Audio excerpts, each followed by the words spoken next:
Last time on Dragon Ball Z, we got Mitz's ending. So we've done one heaven ending, one hell ending, and now we're gonna do a limbo ending, which is gonna be us going for DJ Roadkill. So I'm gonna stay in limbo. I think I'm gonna stay here in limbo. Ah. Call me crazy, but DJ's speech gave me a little bit of hope for this place.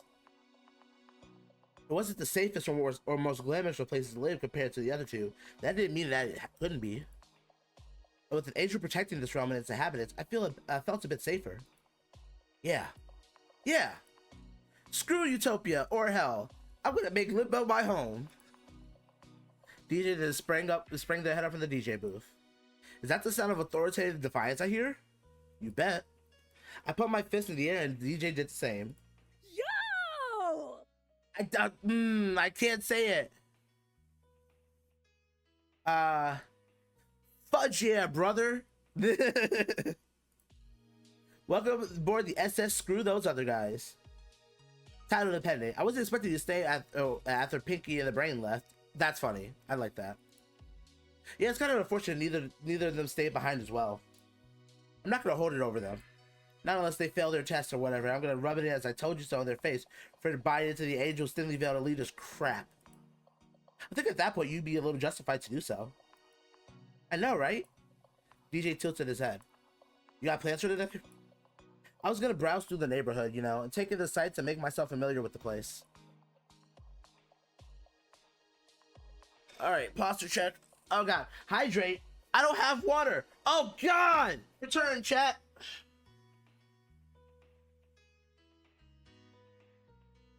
I have water.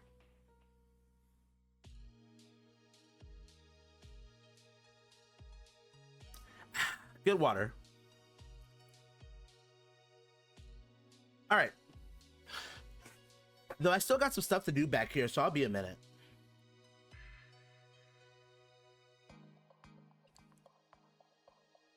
That was a good question. What do I want to do? What do I want to do for now? All right, we're on the DJ path. Because I did the water break, I'll add 2 extra minutes to the no swearing. I took a seat on one of the pews. I didn't pause it, so that's my fault. I can wait, but I'm in no rush. Plus, we got all eternity now, don't we? Dope. Give me a few more minutes and we can head out. What are you doing back here? I'm patching up this backpack I found.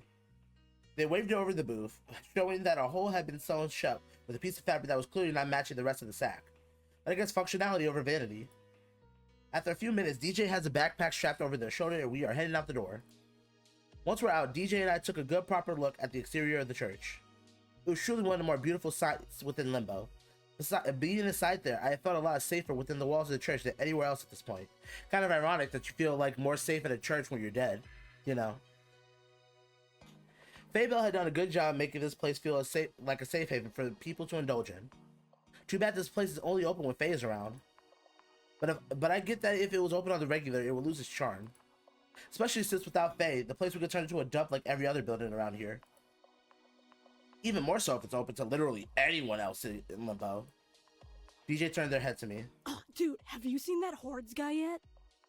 I nodded. When I caught up with Mitz at the mall, I also ended up crossing paths with that guy. How unfortunate. I thought I was a crackhead, but that guy is a whole nother level. Not to mention, from what I gathered, the dude has more food and stuff than he knows what to do with. And, true to his name, the fucker is keeping it all to himself along with his posse of tank top boys. Ugh. What an a-hole. And get this! The freak wanted me to quit being a leopard and join the Rodentia family, with his legion of rats crawling around him. Ugh.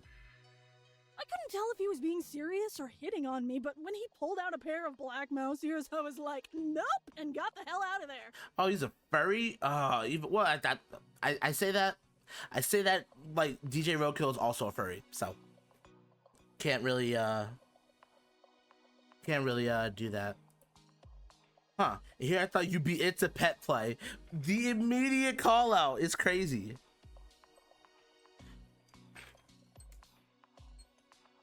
Also, chat, I don't know if you can hear that, right?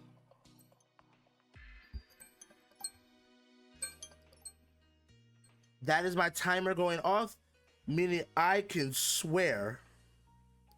So, fuck, shit, cunt, motherfucker, ass, whore. Anyways. Well, yeah, maybe, but like hell am I gonna give out this sweet bussy to some weirdo wearing a sweetie shaped kid's wait, crown? oh, what did you? What? You did not just say bussy.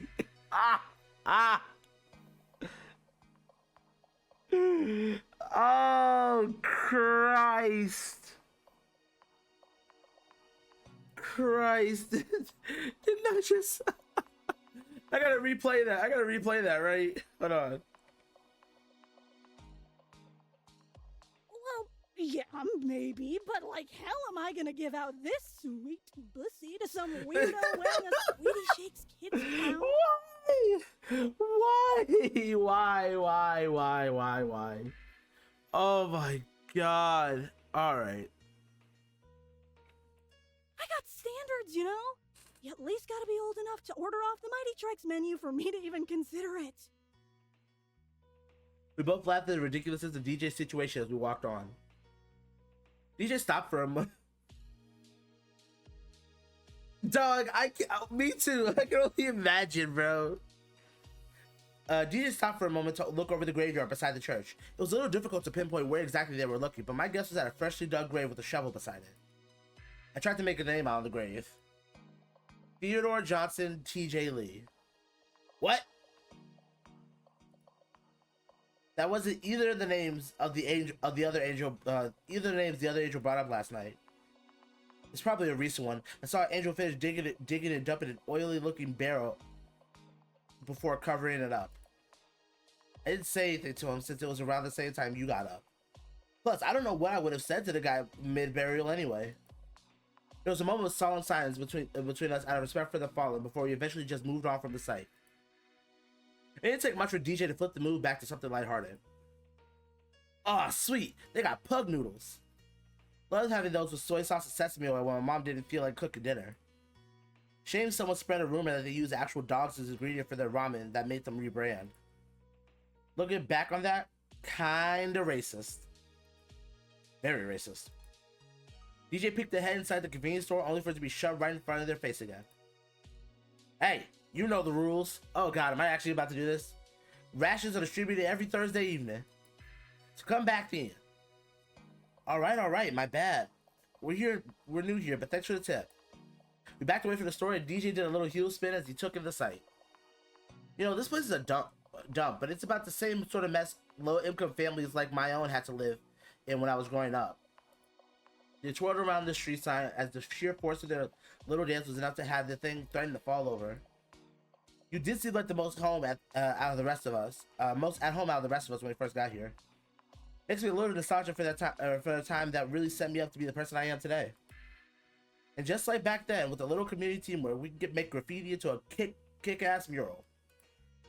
Really think so? I know so. Things won't get better unless we grab it by the jugular and demand that it be so. That's my life motto right there. That's my life motto right next to never trust a bitch named Rudy.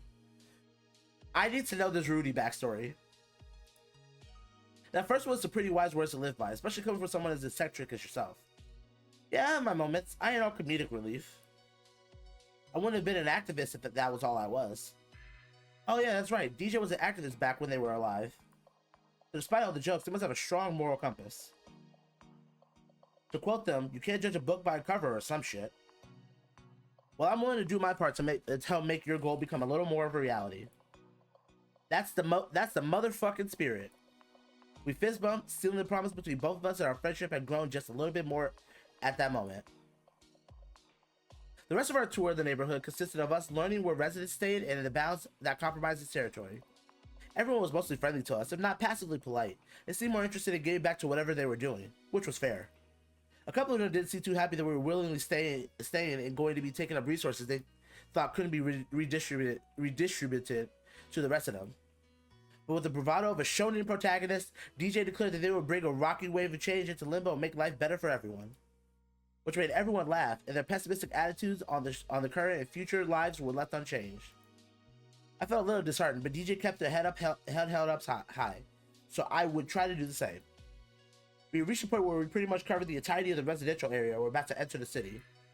As I stepped another foot back into the city, DJ grabbed a hold of my shoulder. Whoa there a sec, yo. It's dangerous to wander these mean streets alone. You should take me. Christ on a stick. I thought the bird chick was bad. Bro, I thought the bird chick was bad.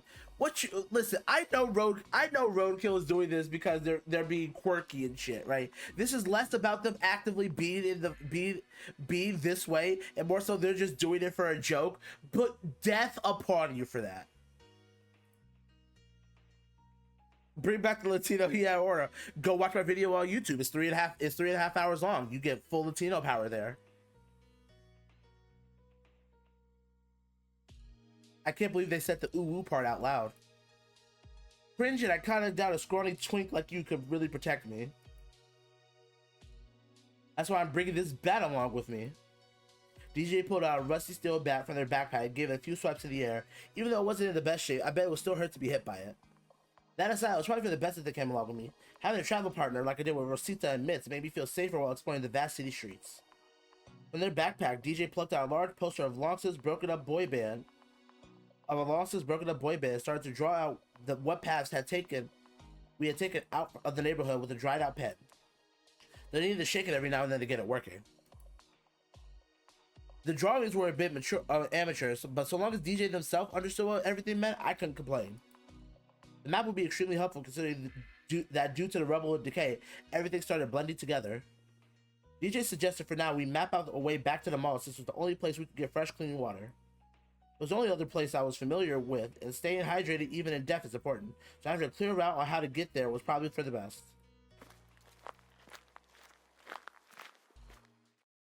We've been traveling around for a half hour when I noticed that we had passed the same graffiti like twice now. I know these edgy looking S's everywhere around. I know these edgy looking S's are everywhere around Limbo, but I could have sworn we just passed this one a few minutes ago.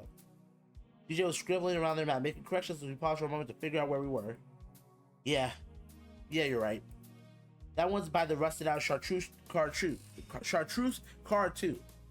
Man, what an ugly color and word that is. Chartreuse.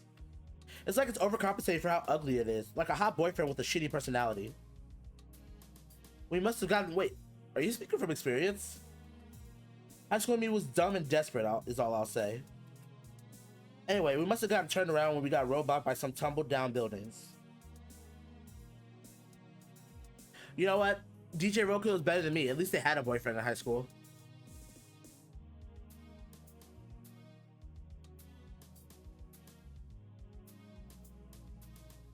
As DJ was updating the map, I heard the ever so faint sound of someone other than ourselves out in the distance. I motioned my hand in front of DJ's face to catch their attention and held a hand to my ear, signaling for them to listen as well. See you later, Scarcino. Thank you for stopping by. I appreciate you. I appreciate you being here. It sounded like someone was crying. Help me. Someone please. It hurts. It hurts. It hurts. DJ shouted back in return. Hey, is someone out there? Where are you? Please help me. Someone, anyone. For whatever reason, I got a sinking feeling in the pit of my gut over this. Just as DJ was about to head in the direction of the voice, I grabbed their wrist, stopping them in their tracks. Huh? They looked at me, and if they could emote, they would probably be giving me a what gives kind of face under their mask. It looked like DJ was about to jump to the rescue with reckless abandon without even assessing the situation. As heroic as a gesture, we were still humans in a paranormal environment. Until we're fully adjusted to a life in a place like Limbo, it was better to be cautious about anything we were unfamiliar with. We should approach whoever is out there cautiously. It's possible someone or something might be the cause and could still be lurking out here. Shit, yeah, you're right. Let's try to reach them all stealth like then. We quietly made our way in the direction of the person calling out for help. As we drew near, the cries for help only grew sadder and softer until they eventually died out. DJ and I scouted around the area where we swore this voice was originating from. Hey! Man! Lady! Everything else in between! We're here to help! Tell us where you are! We waited for a response, but it was quiet. Eerily quiet. I could feel the hair on my arms and the back and my back stand on an edge as a chill ran through my whole body. Come on, dude! Give us a sign! We know you're out there! Just then, we heard some shambling coming from a beat-up old building. A shroud of darkness consumed every inch and quarter of the interior that wasn't lit up by Limbo's natural dim light, but I could make out a vague figure approaching us. Only when that person... No, what the hell?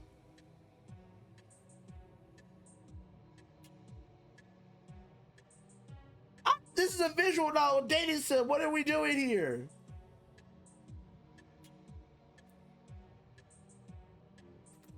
Stepped into the light. Did we realize what a terrible idea this was?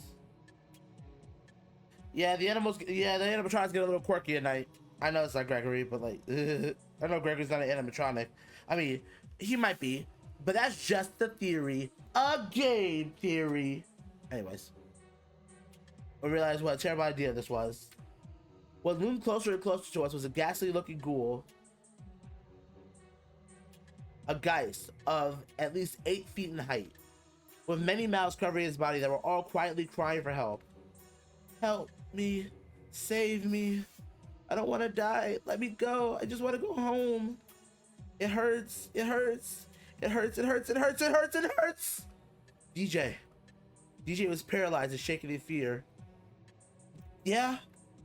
It hurts. It hurts. It hurts. It hurts. It hurts. Just did give a terrifying roar as all of its mouth screamed out in pain at once. Run! Without so much as a moment of hesitation, DJ and I turned heel and began running for our very lives. We were frantic, panicked, and scared out of our minds as we tried to escape, running down various streets and alleys that we hadn't passed before with reckless abandon. I turned my head back for a second and saw that the geist was on all fours, running manically as it cried out its past victim's last words. My lungs were burning from the exertion, but I didn't care. The fear and adrenaline coursed through my veins, and only one thing ran through my mind: survive. Just as the geist was mere inches away from our feet, DJ grabbed a hold of my wrist and with blizzard speed swung me around into the alleyway. I caught myself stumbling and skidded to a halt. DJ pulled the bat out from their backpack and assumed a position. Get out of here! Just as they were instructing me to leave, the geist had pounced on them, sliding their bodies several feet across the pavement. DJ swung the bat on the geist's head only to make him more enraged. Shit, DJ, no! We were in this together. I wasn't gonna leave DJ behind. Just as I was about to pursue the beast, a gust of wind blew over my surroundings. I felt something fall against my nose, and as I plucked it off, I saw what it was. A black feather. Oh, is it Noel? Have you no shame, Casey? Oh shit. I jerked my head to look at the street and saw Noah was pulling against the scalp of the guy so hard it was stretching the skin. DJ laid underneath the monster, arms and legs pinned down as he struggled to break free. Noah shot at the thing's hands and recorded enough pain for DJ to wiggle out from its grasp and crawl backwards a few feet away from the beast. Nora and the others weren't enough, huh? TJ too? He kicked down against the guy's spine, striking down hard enough that it cracked and made its body contort in an even more unnatural way. The guys crumpled and fell against the ground with a meek shrill. What did they ever do to you? Noel then placed the end of his gun against the back of the monster's skull and continued to beg and plead the various voices of his victims. Don't even answer that. The safety was turned off, and with a click, and I could swear his finger. I saw his finger tremble over the trigger. I know why. You're just the kind of person who will drag anyone that's ever cared about you down for your own selfish gain, time and time again. Christ, you good there, Noel? Your sister, our friends, and even me. Yo, what the fuck, Noel? You good? You good, buddy? His voice then turned hollow, an empty, somber tone. Well, not anymore, motherfucker. Repent! Oh! Oh! Pride Month, more like Papa Cap in his head. Bro, that's crazy. Somebody just got Charlie Kirk in our fucking video game. That's crazy.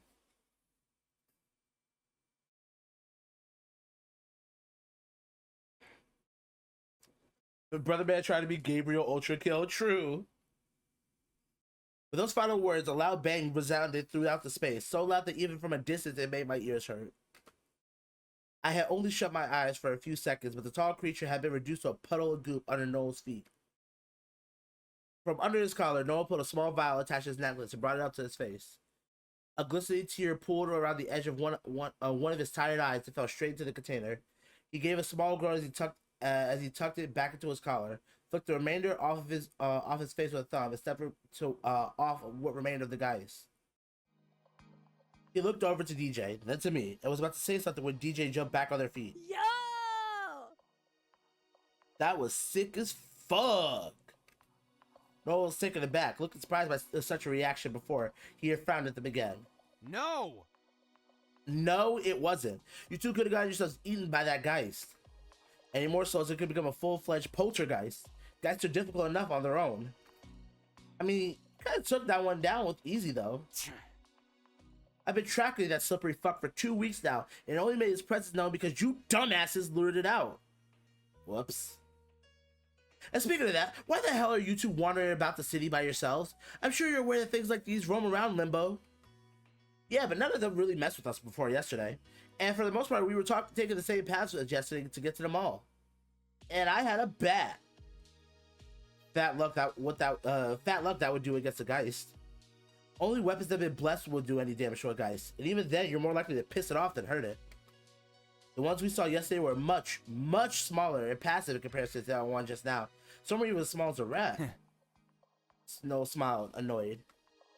That's because I was working overtime yesterday to make sure you four didn't get mauled by any other bigger boys. Wait. You were watching over us since we left the garden? Huh? You didn't even bother to stop and say howdy? Kinda creepy, bro. There's always some counterculture idiots that think they're too good for Utopia or even hell and want to see if they can make Limbo their home. Usually just one look at how decrepit the place is would be enough to set any sensible person running to either side, but you managed to stay the whole day before half of you split off. It's a hassle enough that the Geists are getting cocky since the low-ranking angel replaced the old transporter. Hang on a second, so that makes you the hard-ass angel of Limbo Faye was talking about. Fucking bitch talking shit behind my back. Yes, I suppose it does. Cool, then you can give me the rundown on how things... Just as DJ took another step forward and extended their arm, they nearly collapsed to the floor. They had the right hand clutching down the side of the other arm with so much force that it looked like it was going to come off. Not only that, but only black veins covered part of their skin. They let out a small cry of pain before fainting. On pure reflex, I reached out to catch their body just in the nick of time. Noel's eyes widened, his wings expanded. Crap, how did I not... Never mind. Let's go back to the neighborhood. I can properly treat their wounds there. I was a bit frazzled as to what was happening, but not in my head anyway. Carried DJ's light body in my arms as Noel led the way back.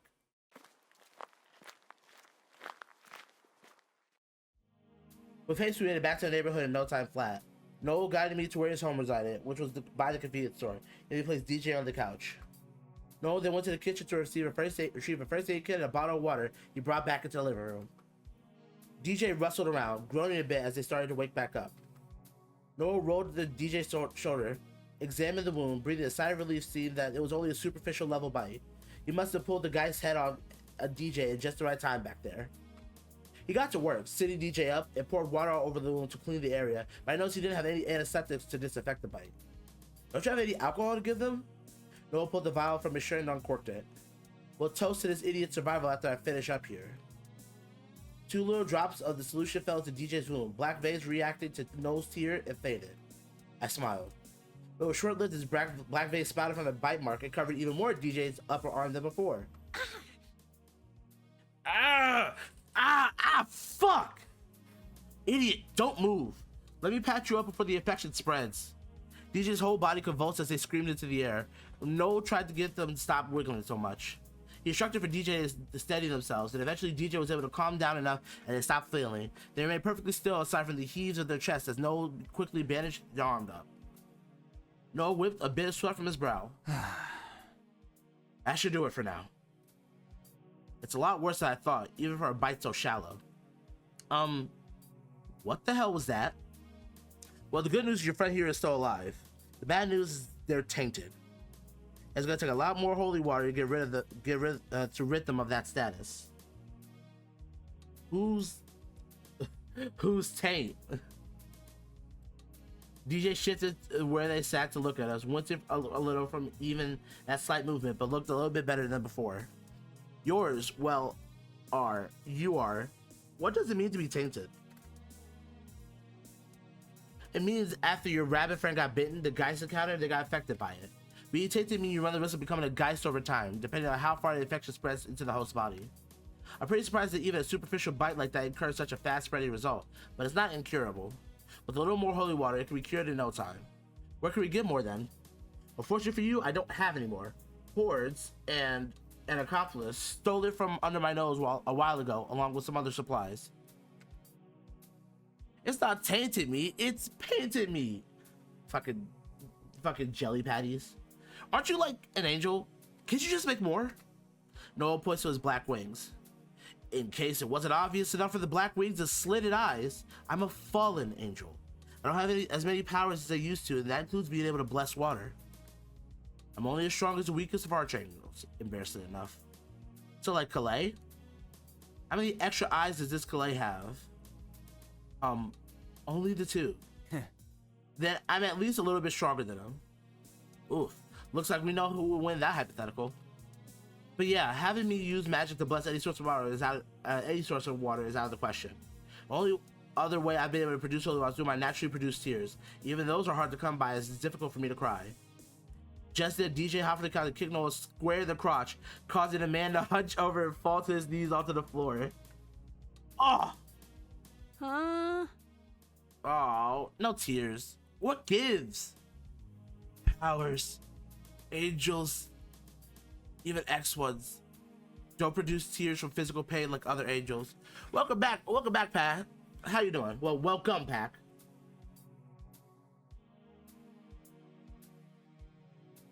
It's so our enemies don't perceive weakness. Kinda sounds toxic. But okay, if we can't get it from you, how about, what's his name? Calais? Yeah, he could do it. Especially now that both of you have had a taste of what Limbo is like and will want to take your trials of Haven home. Oh no, fuck that, I'm staying here. Noah looked genuinely surprised and frustrated hearing this. You're what? I said I'm not leaving here after you cure me. Are you stupid? Are you brain dead? Why in all the realms would you want to stay here after getting attacked? Let alone seeing the conditions the residents have to endure even with my help.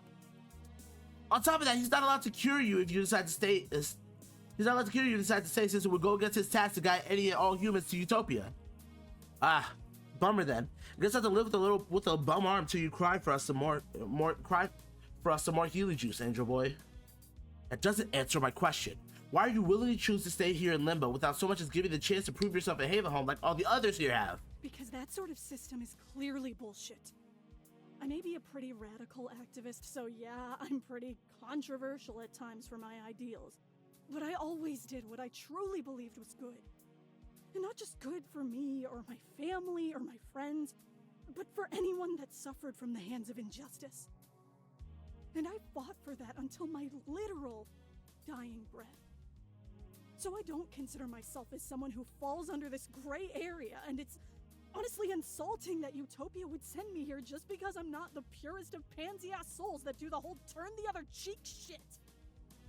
If I'm getting hit, then I'm going to break a fucker's wrist, so he never does it to anyone ever again. You know what?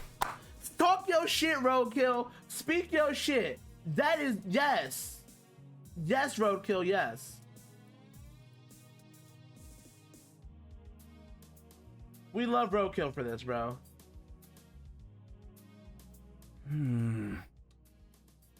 I stand up for a minute to get a snack and come back to the realest shit. Bro, that's what I'm saying, bro. Roadkill out here fucking spitting facts. Radical is right. Got a problem with that? No, not personally. I think despite your stupid appearance and attitude, you have heart. But that's all the more reason why someone like yourself would have no problem winning entry into Utopia. If I have to win my right to happiness, then I don't want it. Fuck off. If my deeds on Earth weren't good enough to get me into Utopia, then the whole system is fucked up. You do realize it's not only because your good deeds weren't good enough, right? What? That literally makes no sense. Didn't you know that the only ones who appeared in Limbo were young adults? Well, now that he mentions it, I just thought that was some ideal form or something like that. That is a thing, but not what I'm talking about. When someone dies as a child, the system just automatically recues them into the reincarnation system. After the age of 30, the system knows enough about your life to make a judgment on your character. But if you're a young adult who hasn't committed any major crime or solved world hunger, your character is harder to judge, and those unlucky few that can end up here, that can't be end up here. Bullshit. No way. What bullshit is that? Aren't you guys omnipotent or something? No, we're not. Even the Archangel's view is limited. The only one who is the combined choir. The only one who is the combined choir, and they split into 8 fragments near the start of the universe. The trials were set up as a way to ensure that good people were sent to Limbo to have a chance to get into Utopia. So why doesn't that pretty angel boy just look at my records and send me on up then? I should have to take some post-life test that I didn't even study for. It's just the way things are and have always been. That's it. That sounds like nothing more than an elitist and unfair bullshit to me. It's not. Its fairness kept remains functioning since the dawn of creation. Fuck off. And I still say that's fucked up. DJ and Noel were butting heads at this point, growling at each other as their argument was going nowhere. It only started because DJ's arm knocked some sort of wind from them, and they were forced to sit back down. Look, you two clearly aren't going to get anywhere seeing 99 right now, so let's table this discussion for now. DJ's health is a far bigger concern. Noel huffed out of the rainy air of his system. At any rate, if you're going to stay here, you can always recover from the infection naturally. But that could take anywhere from days, weeks, even months with a wound like this one. And the side effects aren't exactly exciting to deal with either. Jeez. There was just so much information being thrown at me, I had to sit down. You alright there? Yes and no. It's just a lot to take in. I can answer to the best of my ability considering you both are staying here. Actually, I know the rabbit is staying here regardless of what I say to try to convince them. But what about you, Lee? I'm staying. I made my choice earlier today and I'm sticking to it. Bro! Great. 2 idiots to deal with. As if one wasn't bad enough. You wanna fuck me so bad it makes you look stupid. Okay, listen, bro. You don't have to call me out. I'll try to get the romance route with you, bro. You don't have to call me out. Also, did he just fucking ooh again? Did we hear that right? He fucking did. Hey, watch it. Hey, Rabbit. I'm Ace. Yo, Noel's Ace. Let's go. We love asexuals around here.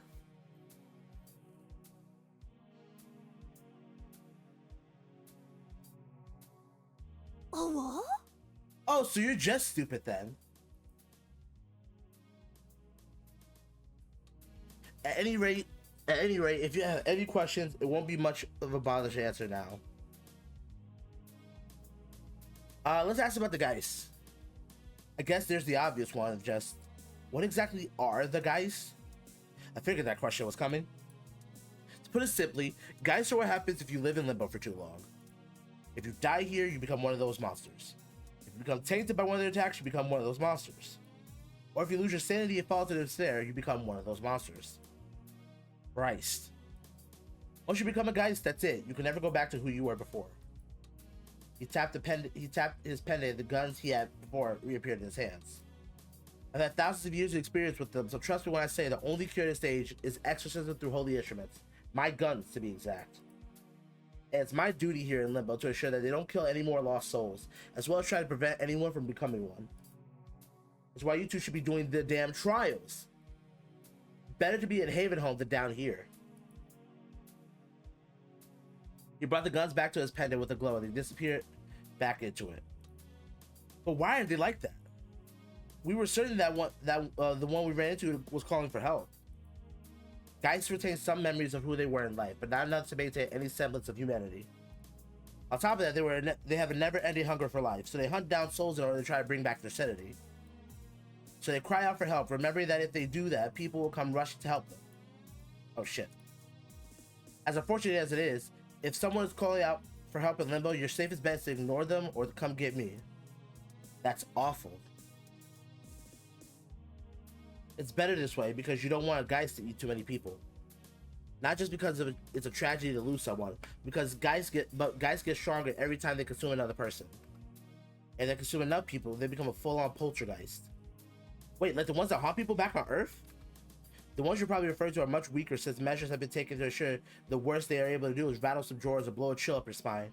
In the past, they were much more terrifying like the one you encountered today. They're bad news no matter how you break it down. Are there any around we should be worried about? Not that I'm aware of. The last one I saw was 50 years ago, and I was able to talk with the previous transporter angel to request a team of proper angels to come down and eliminate it before it could cause serious harm. Though that's not to say there isn't one out there. Since they're smart, they could just be hiding and biding their time. Or someone particularly vengeful in Limbo could die and transform into one. It's dangerous here. You idiots are needlessly choosing to put your lives in danger by staying here. Is that all?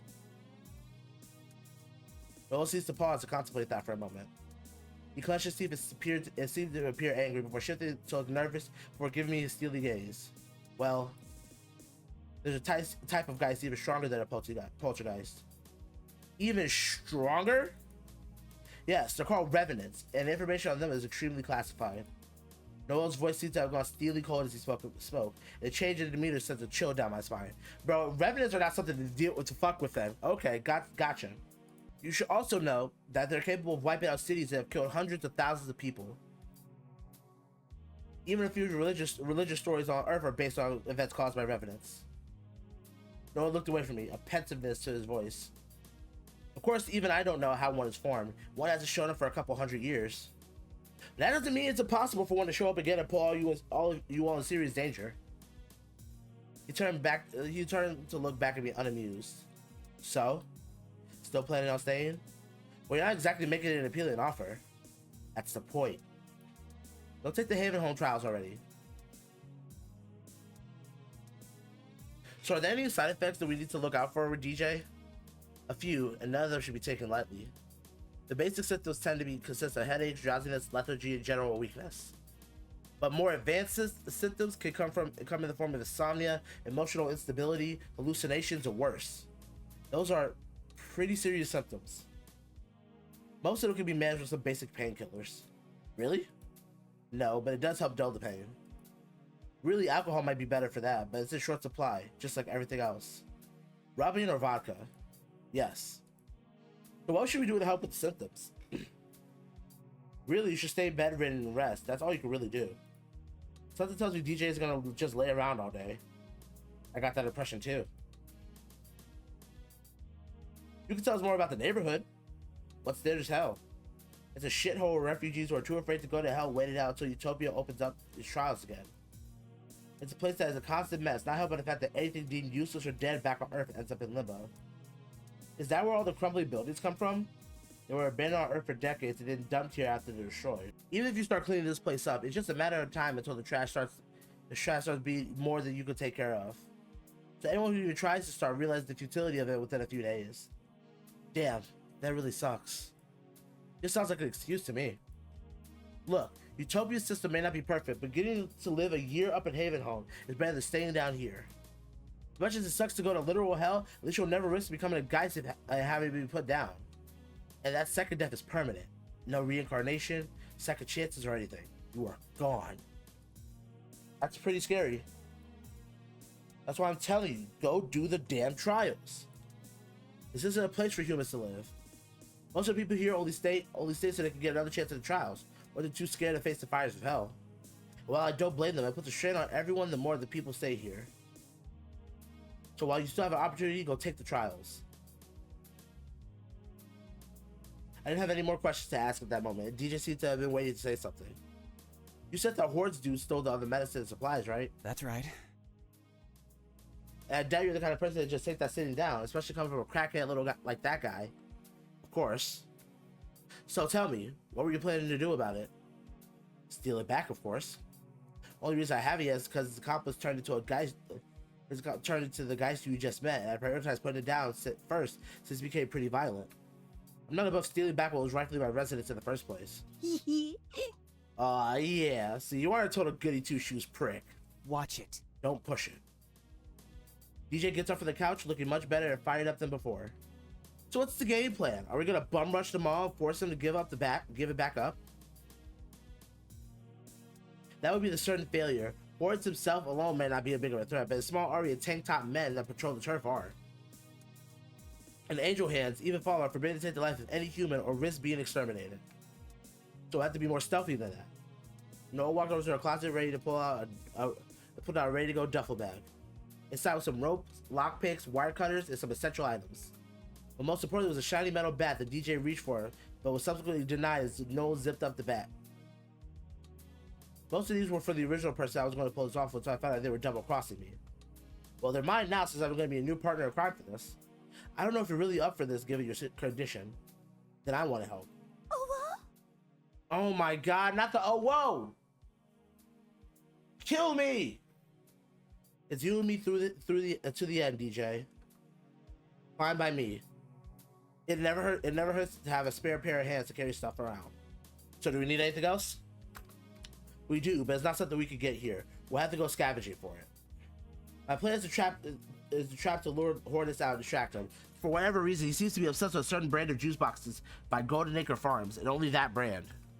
They're called Honeycrisp, and their mascot is that of a pink child, so it's hard to miss. Normally, Hordes would control where they pop up as best as you can by monopolizing locations in the dumpsters and trash cans. But on rare occasions, one will spawn within the dumpsters in our territory. Yo! Aw, sweet. We're going dumpster diving in? I always wanted to do that. Then you can at least mark that off your bucket list because that's what we're doing. With the plan set, we made our way towards the convenience store where most of the dumpsters have been collected. Noah patted his hand against the large metal boxes as we approached them. There were, conveniently, 3 in total that were in the neighborhood's possession. Just as we were about to do our thing, someone came out from the store's back door. Careful when digging today, some rats were found their way in and nicked me pretty good. I'll be sure to patch up whatever route they took. It took to get in after we're done, so it doesn't happen again, Chance. Mighty kind. Thanks, Noel. Oh, and if you manage to find some extra provisions in there, y'all might throw some of that my way? Malcolm and I would appreciate it since it's your anniversary, right? I'll see what I can do, but with the rats eating away at some of it, I can't make any big promises. Right. I'll be inside. Knock if you need me. Chance they headed back inside with the silent nod and DJ piped up. Stop it! Roadkill. Aw, love can bloom even in a place like this? It surprises me, even me. But anyway, it's digging time, folks. We're not leaving until we find some juice boxes. While searching through the trash, couldn't help but make the correlation between all the old abandoned buildings and the perfectly fine food that ends up in trash cans. Buildings that no longer serve their purpose get torn down and left abandoned, and their image somehow ends up here. Guess they can find food that stores this car where they can't sell it. Do buildings and food have the same type of soul if they end up here? That would be a troubling thought. Perhaps it's just the essence that gets echoed down here. Yeah, that's a better thought than believing the alternative. After a few minutes of searching, I think I found what we were looking for. Apple juice carton? Check. Pink child? Check. Golden Acres logo? Check. It was pretty attacked too. I was about to leave the bin when I noticed a pretty decent potato still wrapped up in its original bag. However, they were being guarded by a rather nasty looking rat. I tried to shoo away the rat while I make a grab for the spuds, but the damn thing bit my hand. I hissed out in pain through my nose. Those little fuckers are vicious. I think about jumping out of the trash bin, having already found what I came here for when I spotted it. A whole stick of carrot. This one guarded by the same rat plus a friend. I throw some trash at the rats and they disperse so that I'm able to grab the carrot without getting hurt this time. Yes! I think this will be good enough to haul back, good enough haul to bring back for the others. Once I think that thought, I see it. An untouched bag of packaged meat. Ribeye too. I make a grab for the meat, but I still feel something crawl up my arm. There's several other on my legs. I roll around in the trash can in a desperate frenzy to get them off. In the process of thieving rats and mugging the food that I found. I managed to hold the juice box for dear life as I tossed it myself out of the trash bin onto the cold hard pavement. I brought the juice to Noel. Found one. Delicious, golden delicious flavor. Wait a minute. Why are you hurt? I had to fight off some rats for it. Bloody hell, you look like shit. Hey, I found one too. You just had to clear me the neck by the rats giving the small wounds on it. Wouldn't the two of you idiots have some sense of self-preservation? I guess I'm saying goodbye to most of my med supplies today. Let's you back to base before you hurt yourself even more. Leave the recklessness to me. Once we got back to the house, Noah took the juice boxes over to the kitchen fridge. I plopped myself onto the couch and DJ did the same. Man, it's only starting to get dark out, but I feel like I could pass out on the couch here now. Yeah, no, same. It's been a long day. You should rest for the night then. You can take the couch and Rabbit can sleep in my bed. You want me to sleep in your bed? You want to sleep with me, Noel? I didn't think you saw me that way. I didn't mean it like that, you horny bastard. I don't need much sleep as an angel. It's just for tonight. At least until I can figure out what proper logic to shove you two in. Then can leave? No, you can't share a bed. I don't want you humans ruining my bed with your disgusting sex stick again. That decision decided, DJ headed upstairs and Noel tossed a blanket over my head and I was instantly knocked out.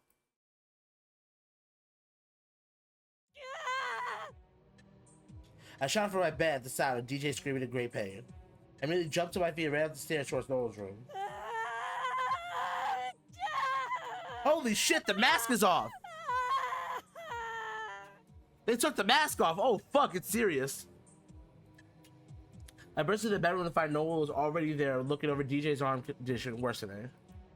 The bandages are undone. I can see the entirety of DJ's arms covered in texture like a ghostly residue. On top of that, I noticed that his Yo, Reese, how you doing? On top of that, I noticed that his mask is completely off their face, and as it contorts, DJ struggles to keep it still. This sucks! It sucks! Don't just stand there. Get over here and help me stabilize your friend. I shake my head and quickly make my way to DJ's side. Tell DJ everything's gonna be okay while applying the ice pack Noel gave me to their arm. DJ was able to calm down just enough for Noel to restitch the wound back up and injected their arm with what was probably morphine or some other real-world medicine since it lacked the glow of anything magical. That should do it for now. But Christ, I didn't expect to use my last of my heavy painkillers on the equivalent of a scratch. Also, nothing much, Reese. We're doing a repurposed stream before we get set up with Skulla. Before we get before we get Skulla together for Dragon Ball Fighters in about an hour and a half. So that's gonna be fun. I've never seen an infection spread so fast. At this rate, we might have to look into alternatives. Alternatives? It's a 50-50 shot, but removing the tainted area as a whole could stop the spread any further. But given it encompasses the rabbit's whole arm, we have to amputate it.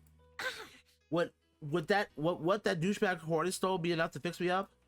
An entire vial of holy water could practically fix any wound or change the status up for sure. Even if it's produced by a fallen angel like me, it should be strong enough, so long as you're sane. At this rate, then I say we wait. Roadkill. I can make it. Trust me.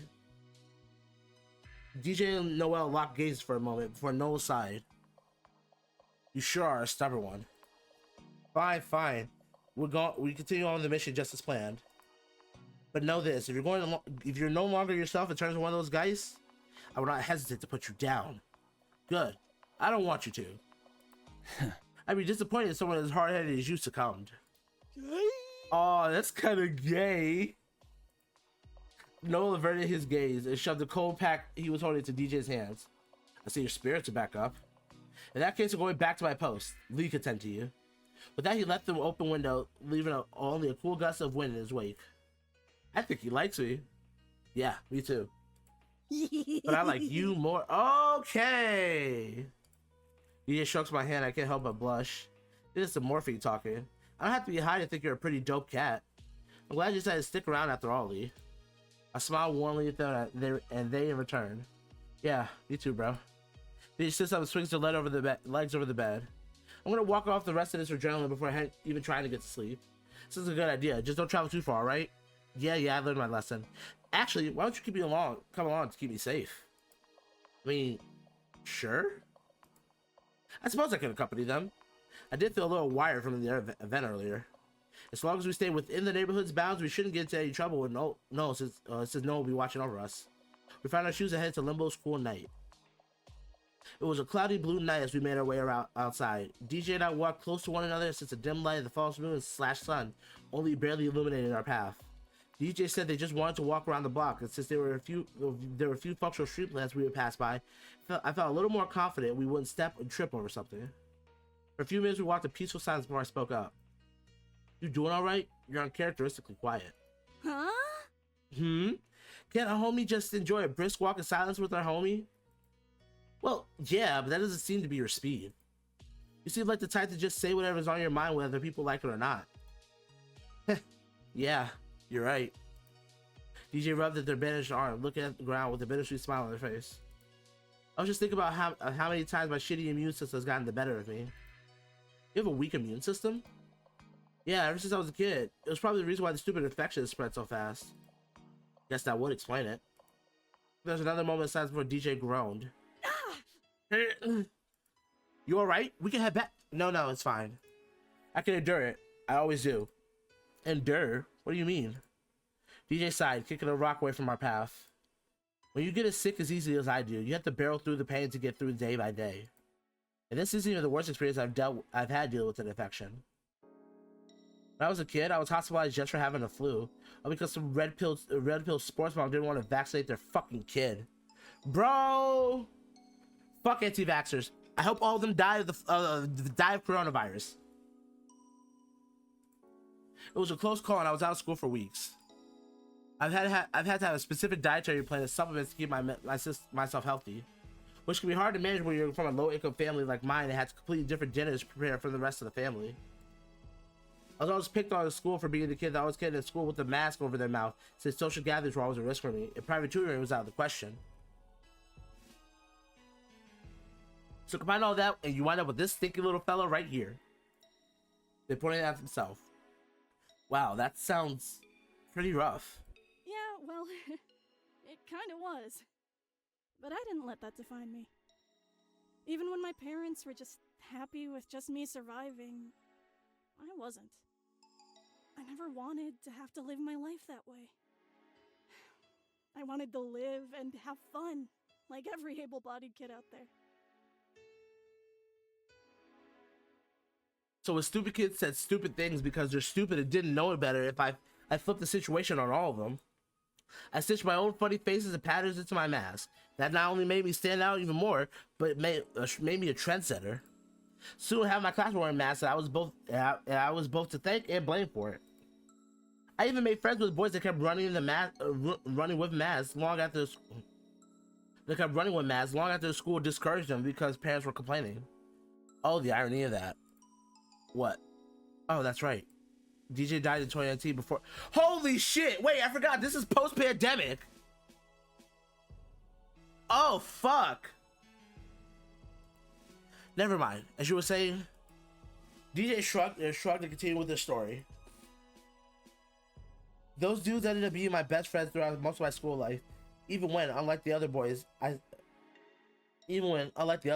instead of growing facial hair, I grew tits. So, and my bad if this offended you, I say you were assigned, is that to say you were assigned male at birth? Yep, I'm what they call intersex. Oh, shit! Huh. Who's to know? I'm what they call intersex, so I got male and female shit going on. I'm the kind of person that doesn't give a fuck about other people's opinion of me. So whatever they said, whatever it was being said about it behind my back stayed there. Only really became a problem when my own friends treated me more like a girl instead of their friend, so I shut that shit down and opened a biology book for them. Basically, anyone know, just because I grew a nice pair of tits doesn't mean my dick disappeared. And I bet y'all virgins wish it did. They were cool with it. You know what? Valid roadkill. I only really started to identify as non-binary during my junior and senior year of high school. Good on you, DJ. Stop it. Oh my god. Thank you. I mean, it seems like you've been really through a lot all your life. And that ain't even the whole story. I wouldn't be the person I am today if it weren't for my hardships. Sure, there were some dark moments, but like my mascot, I always jumped back bigger and badder than before. We finished our loop and headed back inside of Noel's house. Just as I was about to head on the couch, DJ grabbed a hold of my elbow. Hey, yourself. It's cold even with these blankets Blondie gave us. Why don't we, share the bed tonight? Keep each other nice and warm. What do you say? Won't Noel get mad? But I'm cold. And I ain't in the best shape to do anything freaky in his bed tonight. I mean, so long as we didn't commit any sins, I don't think he would be too mad about it. DJ must have read my face because they were already pulling me by the arm up the stairs and straight into the bed. All we did was cuddle. Okay. Maybe just a little bit of spooning. We were both still tired for the day. I simply fell asleep within each other's arms.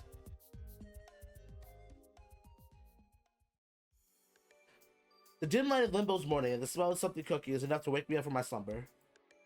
I stretched with a little yawn, still a little sore from yesterday, but not enough to think I would be back on the mission today. Glancing over the side of the bed, I see that I'm alone. Guess DJ woke up before me. I think back to last night and the sweet moment we shared during our midnight stroll. After they confided in me with such personal information, now more than ever do I want to help my friend make it through the situation. I push myself up and off the bed and head downstairs. DJ passed the seat next to me with glee, and I happily oblige.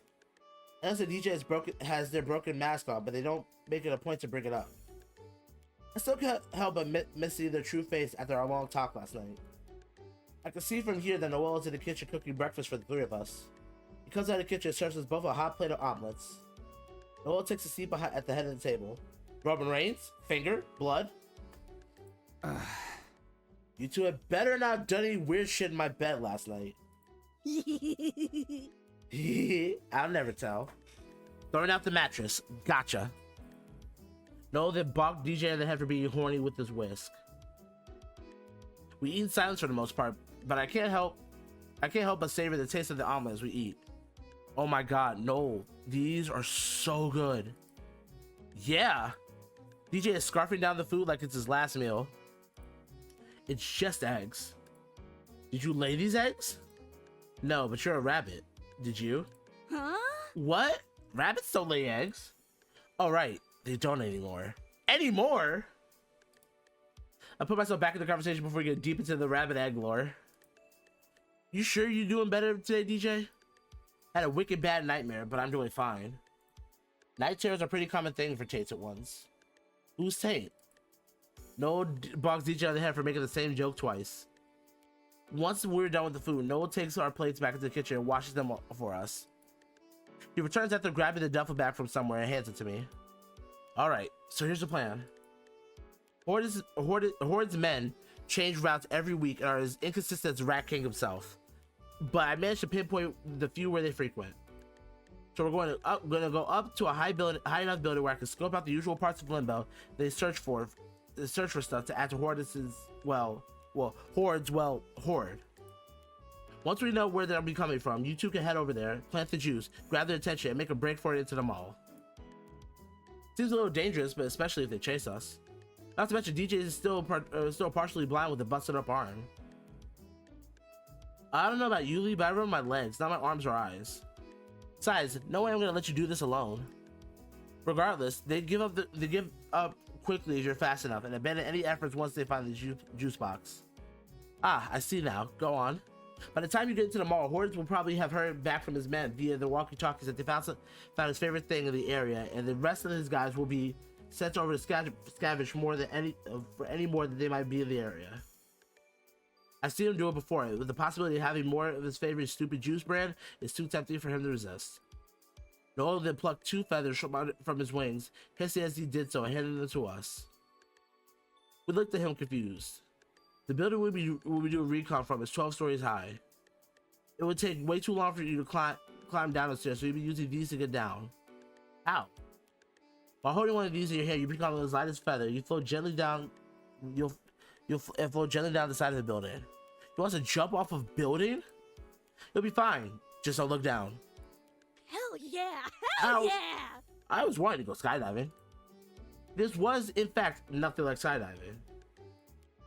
More importantly, wait for me to get there once you make it to the mall. Understood? I nodded. I'm serious. Both of you hang back until I arrive. Don't do anything rash.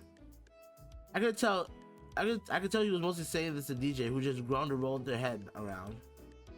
I won't, okay? I was reckless before and now I'm paying the price. Believe it or not, I don't want to die here. And it would be troublesome to have to deal with another Geist running about, especially from a soul as annoying as yours. That makes me wonder what I look like as a Geist. I thought you said you didn't want to die. Yeah, I don't. Doesn't mean it's not fun to imagine what my Geist Sona would look like. Maybe my powers would be based on sound. I could disorient people with my sick beats. Or you'd be a horrifying rabbit monster that has some keen sense of hearing with your big ears. Or we could stop dawdling and head out to do our mission. You know, just a suggestion. Fine, let's go. Finish with that. We grabbed our stuff and headed back into the city. We got to the building Noah was talking about, pushed the rubble away that was blocking the entrance. After he extended his wings, and it was a straight shot all the way up to the roof of the building in no time flat. I heard DJ groan. You okay, dude? I'm fine, but DJ looked at the sides of the building, just as Noah said. It was 12 stories tall and a little intimidating to climb. Come on, man. Getting all the way up there is gonna suck.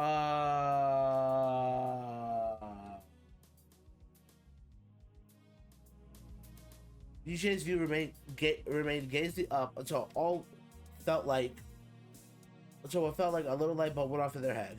Oh, what? Hang on, I got a plan. Idea. They put a feather no one could give us, held it right to their fist. It circled behind me. And it hopped on my back, throwing their arms open around my shoulders. What? DJ, get! I was about to shout at them to get off, and I noticed that I practically felt weightless, even for a scrawny little twit like DJ.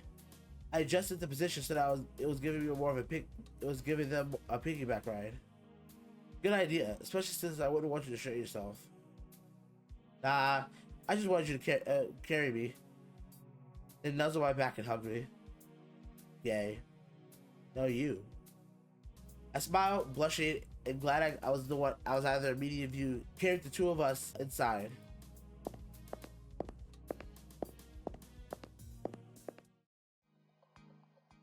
After some time, we made it to the top of the building. Even with the exercise for the last 2 days, I still endured quite the workout. I found myself running out of breath by the end of it. Noel greeted us upon opening the rooftop door. Couldn't you have carried us up here? Easily, but consider it warm you up. Consider it your warm up for later today. It wasn't that bad. They jumped off my back and did a little stretch. That's because I carried you up here. Even with DJ having used the feather, it was still pretty hard on my knees. They gave my cheek a kiss, though it was more so the plastic than the mask being pressed up against my face. Well, now you can brag to people that you had me ride you, and technically it wouldn't be wrong. Ugh. He rolled his eyes in disgust, and we followed him as he made his way to the building's vantage point.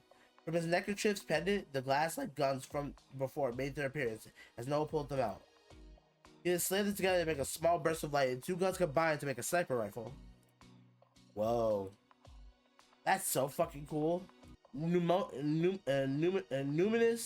and exegesis have been good to me, even in their more primitive forms. As they went on, they've adapted and evolved in times with me. Scope of this can see all the way to Limbo's edge, so as long as I know where to look, nothing can escape my sight. DJ and I sat down a few feet away from the angel. You know, having seen you fight up close and personal, I don't see why you don't just off towards yourself if he's been in this much trouble, because he's not allowed to touch humans. We've been over this. Noah then bonked DJ with the long part of the sniper rifle. Watch it. No murder. Maybe a fallen angel, but it's still my duty to protect humans. Even humans as annoying as you or hordes. In addition, to reiterate, humans turn to Geist upon a second death. A deal with hordes Geist Sona will be a bigger pain than what he already is. You're going to give me a concussion with all these blocks today. We sat around mostly in silence, remaining vigilant in any sense of hordes of men. It was maybe another half hour or so before DJ collapsed on the ground. Ugh. I'm so bored. That's reconnaissance for you. DJ sat back up and continued to whine. Noah must have quickly found this irritating and turned to look at us. You're the attention span of a literal child. Hold on, hang on a sec. Noah digs through his back pocket, finds when something pops out of it unintentionally. I pick it up and Noah's face twisted into a flustered one. Huh? Is that a small sealed plastic cup of red jello? Noah swipes it back from my hand. Shut up, shut up. That's not what I wanted to give you. He placed the jello with a stack of cards. The package on the cards was pretty faded out, but I can make out what the letter says. Essence. I vaguely remember this being the trading card for kids I was growing up. Oh, dude, no way. Essence? You know about this? It was big back in the day, but I kind of grew out of the card game since they were mostly for kids. It's not a kid's game! True. It's a heavily tactics-based game about using your resources to build a deck that minimizes RNG in order for you to obtain victory in the fewest moves possible. Psh, whatever, man. I bet I can beat you easy. Oh, are you challenging me? DJ knows lock eyes for a moment before DJ backs out. Nah, on second thought, I don't want to play your lame-ass nerd card game. Noah huffs, disappointed returning to the scope. That did, however, give me an idea for another game we can play, Lee. What did you have in mind? DJ scoots a little closer to me, and maybe enough that we were less than a foot from across one another. Let's play 20 questions. 20 questions. And you dared call Essence childish. Rules are simple. We take turns asking each other questions and I have to give an answer. What are the limits? Don't be weird about it, I guess.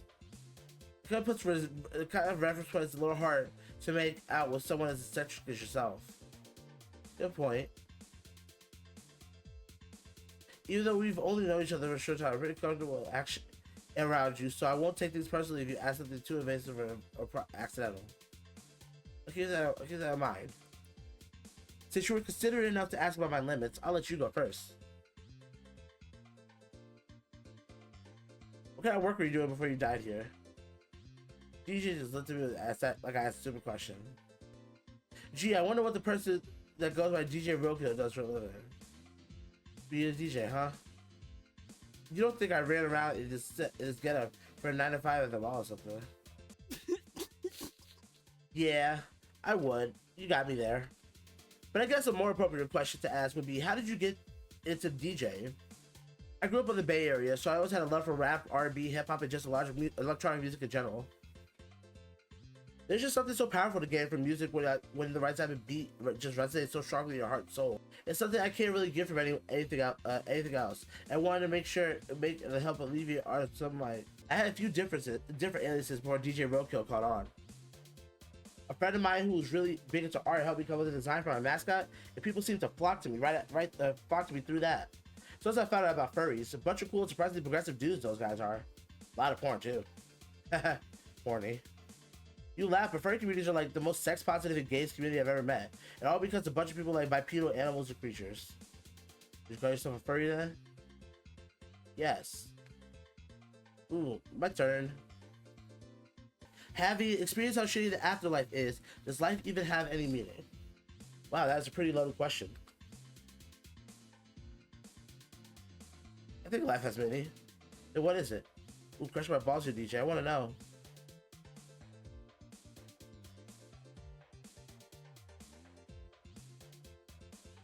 I think the meaning of life is whatever you decide is for ourselves.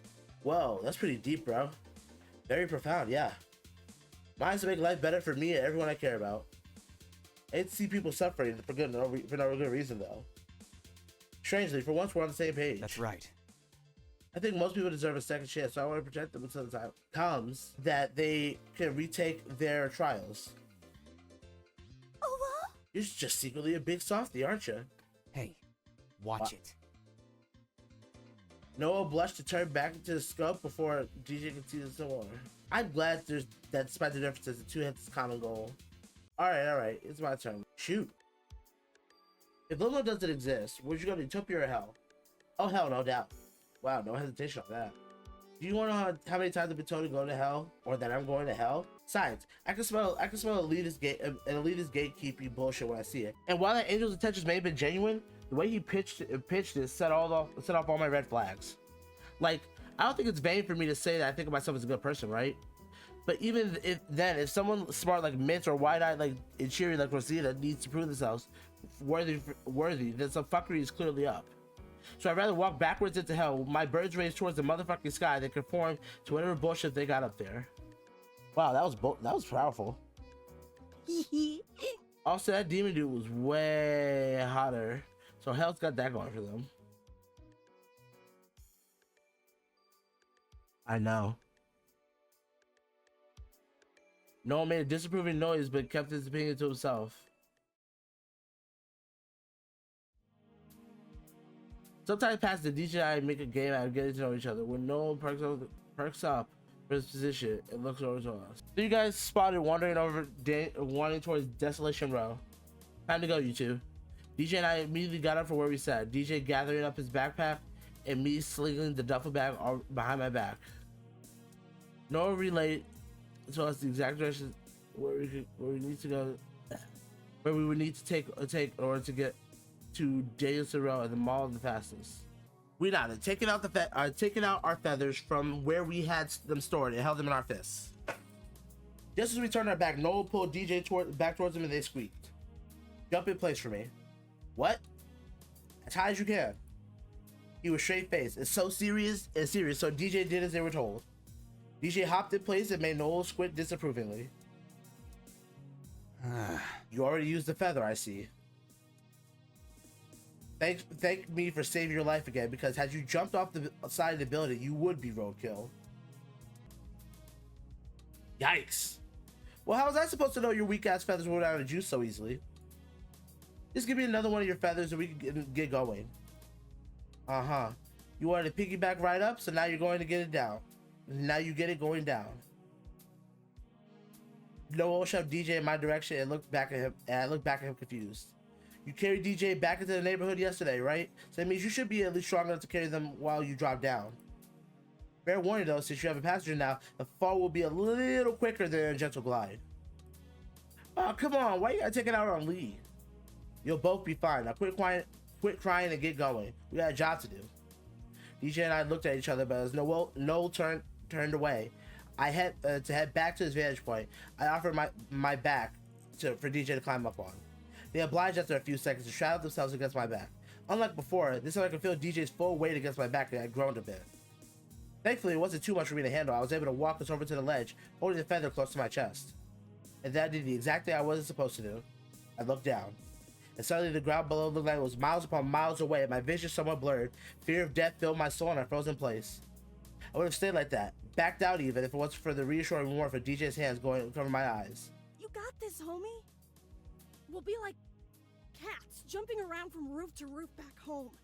Even if we stumble, we'll always land right back up on our feet. Let's show Blondie that we ain't scared.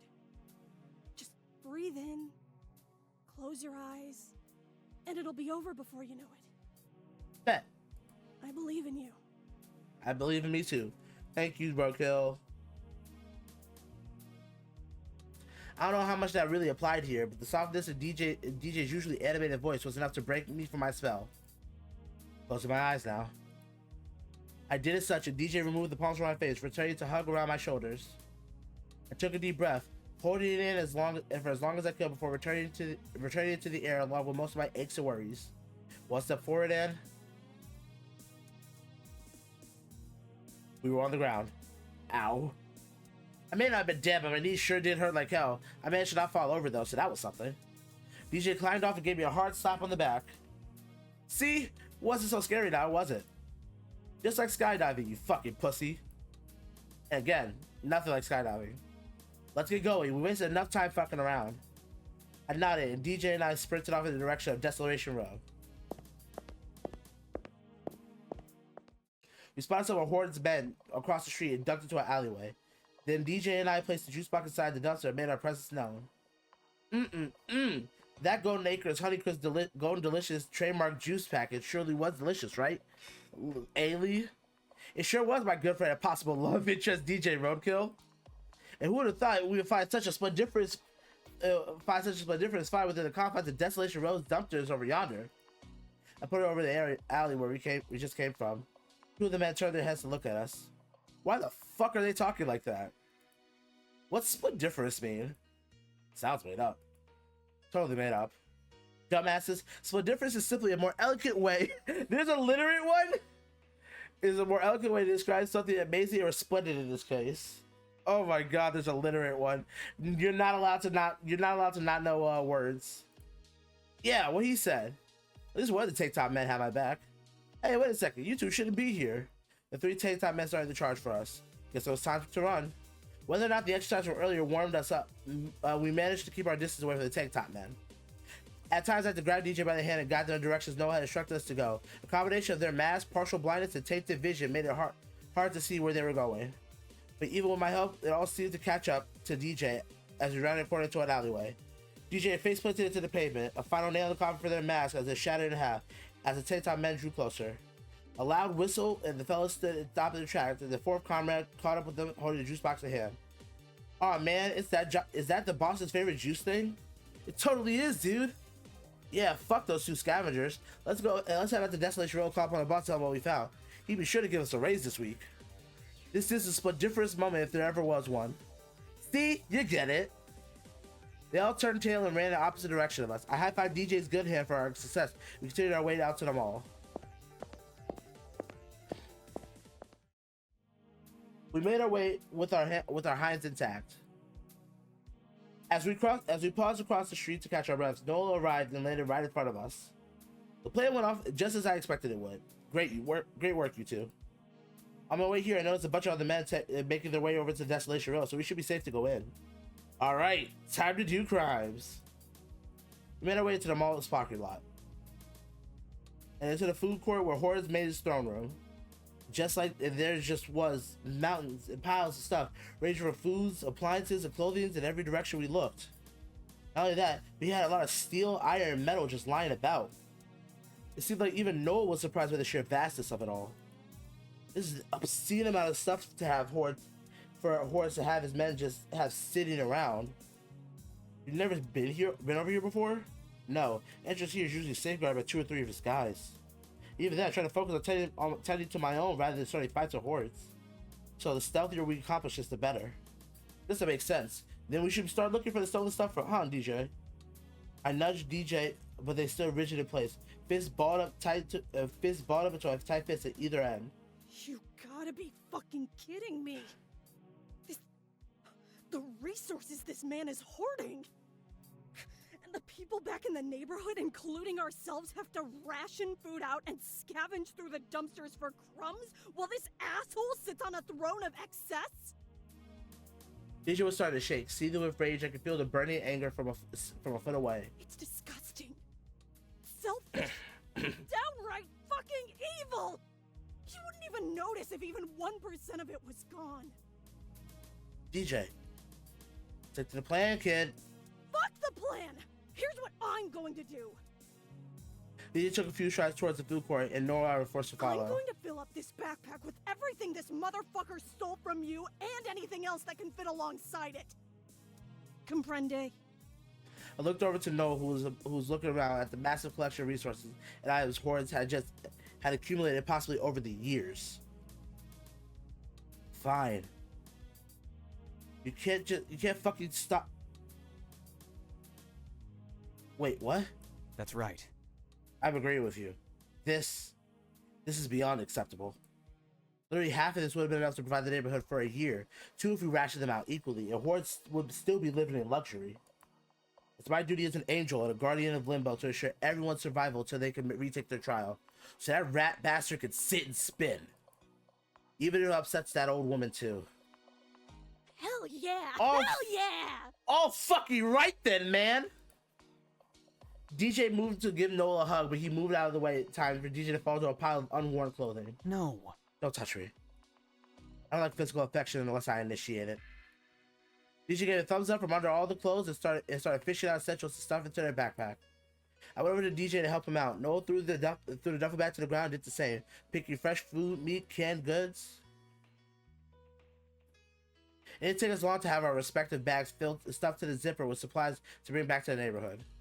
Only real problem was that we just deciding what we couldn't take for the moment, since we hadn't expected Horde's wealth to be this much. More importantly, I was able to find the medicine we had mainly come here for in the first place.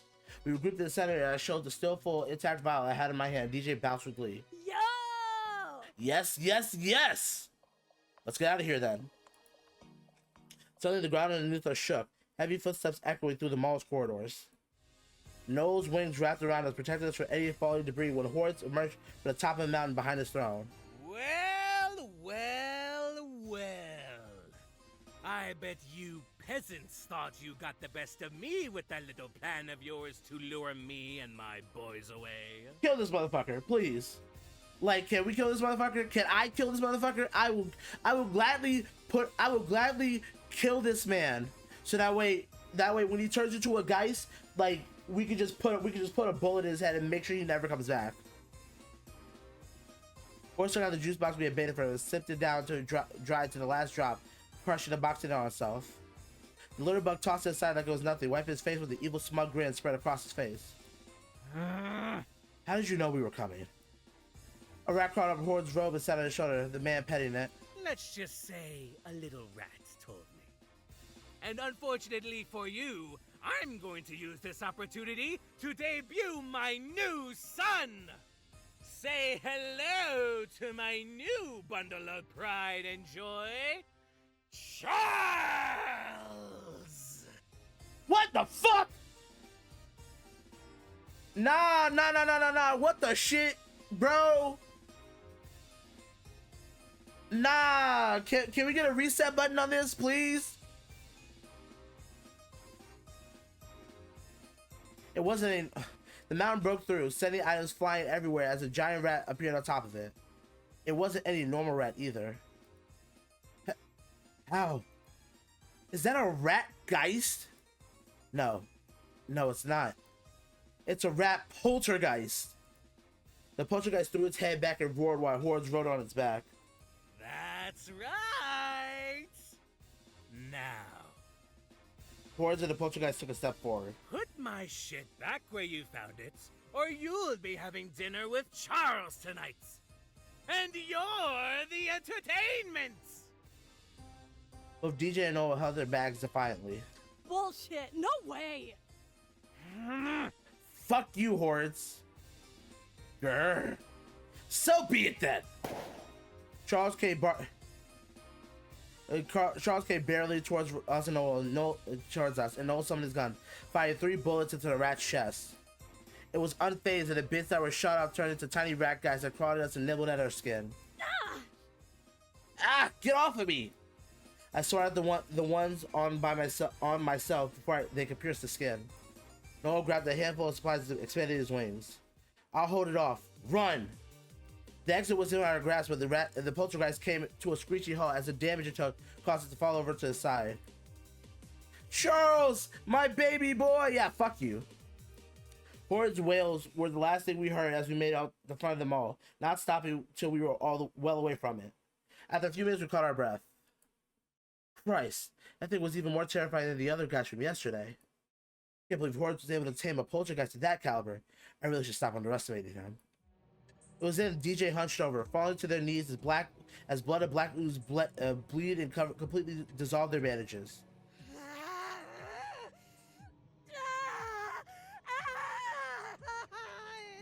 hurts! Oh. Oh, it hurts so fucking bad! Oh, fuck you! Fuck you! You hear? I'm not going to let you have my body! Quick, Lee, the vial.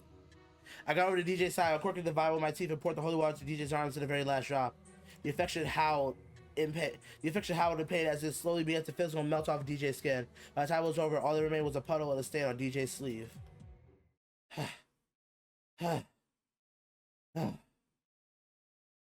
Fuck, dude. Let's not do that ever again. You'll be happy to know that after getting tainted once, you build up an immunity and it becomes harder for it to get as bad as it did today. Thank God, or whoever. DJ gives back up and Noel moves forward as he's about to say something. I wasn't lying back then, you know. What? Despite your annoying and reckless attitude, you have a good heart along with that head on your shoulders. Someone like yourself and Lee,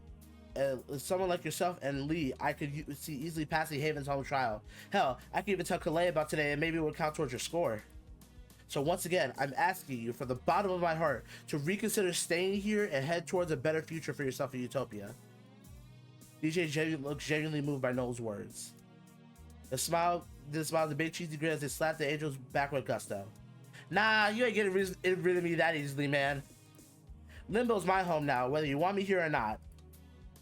Noel looks a little sad for a moment, but then scratches at his head with a defeated smile. You caught me. I really wanted to have my couch and bed back to myself. Well, we're roommates now, so deal with it. Oh my god, we were roommates. But I'll be honest. Two humans like yourself helping me out, keeping the neighborhood safe, doesn't sound half bad. Stop it! Oh my god. Doll. Permission to group hug. I'm gonna vomit. Noel takes a moment to consider it and sighs. Permission grit. DJ scooped the three of us up into a great big group hug, and our friendship had been solidified. We made our way back to the neighborhood, and Noel looked through his bag, checking out the food that he had brought back. I think we can splurge a little bit today. I'll cook the block a nice dinner for tonight.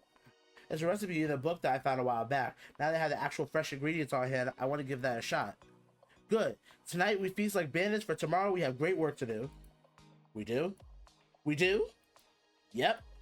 DJ got up off the tires and stood proudly and powerfully. Starting tomorrow, we are going to make an effort to dethrone that crackhead hordes and redistribute the wealth across all citizens of Limbo. Yeah, communism! Woo! It's the dawn of a new era. So eat, drink, and be merry. Yeah! For tomorrow is the beginning of La Revolution! With those two words echoing into our hearts, it became so. It's been a few months since the beginning of what we will call Limbo's revolution. Ever since Noah was able to see firsthand just how much wealth had accumulated in Horde's Mall, he's been completely on board with DJ and I's plan to retake Limbo. We've made good progress in getting territory for Hordes, even making previously hazardous zones livable. About a fourth of Limbo is now part of the neighborhood and has better living conditions, with semi-working electricity, ample food supply, and residents coming together to improve their community. It might not look like an average suburban neighborhood elsewhere, but it's what we've all come to call home. Stability is the objective, but in terms of what we got, La Revolucion's efforts, the neighborhood is as close to a sustainable living environment as Limbo has ever been. With such life-changing results in a few short months, it was enough positive change for us to learn that Noel could not only produce tears from sadness. Here you go, cowboy, a nice set of flannel jeans to make you feel like you're back in Texas. I'm from Missouri, but mighty big thanks to you, little rodent. Hey, in fact, I'll have you know rabbits are in no way, shape, or form related to rodents and are, in fact, part of the Leporidae order. Like rabbits' top incisors are way different from rodents. Rabbits have 2 sets, while rats only have 1. I see you're finding that book I gave you on rabbits and hair is a good read. I mostly just like looking at the pictures of the cute bunnies, but on occasion I'll skip through the text. The mood today was particularly lighthearted and cheerful when we find out. Excuse me for a moment. Noah left the three of us mid-conversation and stepped inside of his house. He was only gone for a few minutes, but when we came back, he had entire vials worth of holy water in his hand. Noah left the three of us for a moment and stepped inside of his... Oh, I did that. Yeah, okay. Holy... Yo, shit. Who did... No. No one. No one died. I can cry from happiness now. Let's go! He's able to emote! Let's go! You can what now? I can produce holy water from crying tears of happiness, okay? Now shut the hell up and let us get back to the delivery route before I beat your ass until next Sunday. We better keep a few vials this way and be able to keep the neighborhood healthy and taint free this way. No one refuses to do it in front of us, though. But even with all that we've accomplished, only one thing still stands in the way for our happier Limbo. and his name is Hordes. Despite the progress we've been making, Hordes continues to prove to be a thorn in our side time and time again. Just when we thought we had a foothold in the area, him and his goons would come in and make life difficult for us. And the longer this war of attrition goes on, the worse his actions have become. It seemed like the more time went on, he turned from a greedy Saturday morning cartoon villain down to a downright tyrannical dictator. He closed off all access to the mall, one of the best resources for food and water for us, and has patrolled it around the clock. Even his men don't seem happy about having to work all hours of the day. When we reached out and offered them full leniency, they instantly refused. Still, like whatever power Hordes holds over them is enough to keep them loyal to him, no matter how badly he treats them. Well, it doesn't come off as loyalty, but more like some obligation they have to fulfill. Like when someone is drafted to service. A few months back, around when all this started, Mitzi got special permission from Calais to visit Limbo so she could gather materials to build some sort of robot to guarantee her passage to Utopia. We tried to convince Mitz yet again to stay in Limbo, and while she had commended us for our efforts to make Limbo a little less shifty, she was still going to finish and win her way into Utopia. At the very least, while she was here, Mitz helped us steal Horde's car after locating the secret lair within the mall. Regardless, with the mall barricaded, so is Limbo's natural and abundant water supply. We've been managing bottled drinking water to keep us hydrated, but when it comes to our sanity needs... I haven't showered in 2 months, and I reek to high heaven. As for Rosita, she decided she wanted to go to hell since, apparently, Calais informed her that her efforts were proving to be lackluster. She was most likely going to fail her trials. Honestly, I have to say, if only extraordinary people like Mitz could get in while someone as normal as Rosita can't, they really solidified the fact that something was wrong with Utopia's system. For now, she's stuck here helping us since the hotel with the elevator to hell is in Horde's territory. Or would the phrase be reeky to high Utopia? Whatever, I stink and I hate it! Come on, man. Yeah, I feel more like death than I already am. It's been a pain in the ass to preen my feathers too. Not to mention, food has been cooked to the drier, has to be cooked to the drier side of things. No offense, Noel. None taken. I hate it too. At least it's not Rosita's cooking. Hey! Noah's been teaching me and I've been getting better. Isn't that right? Yeah, sure. Just leave the baking to me. You have a tendency to forget about it. Aw. Are you still mad at me about that? I said I was sorry. Not mad. I just like having a roof over my head. Fine. Anyways, back to the meeting at hand. We were all sitting in the dining room, ready to hear out DJ's latest idea. I gathered you three here to propose our most harrowing mission yet. It involves putting an end to our rat problem once and for all. We all went silent as we heard DJ's plan out. So let's go Operation Louis the 16th. Oh, we're about to behead this Oh, let's go. Wait a minute, I just realized something. Hold on.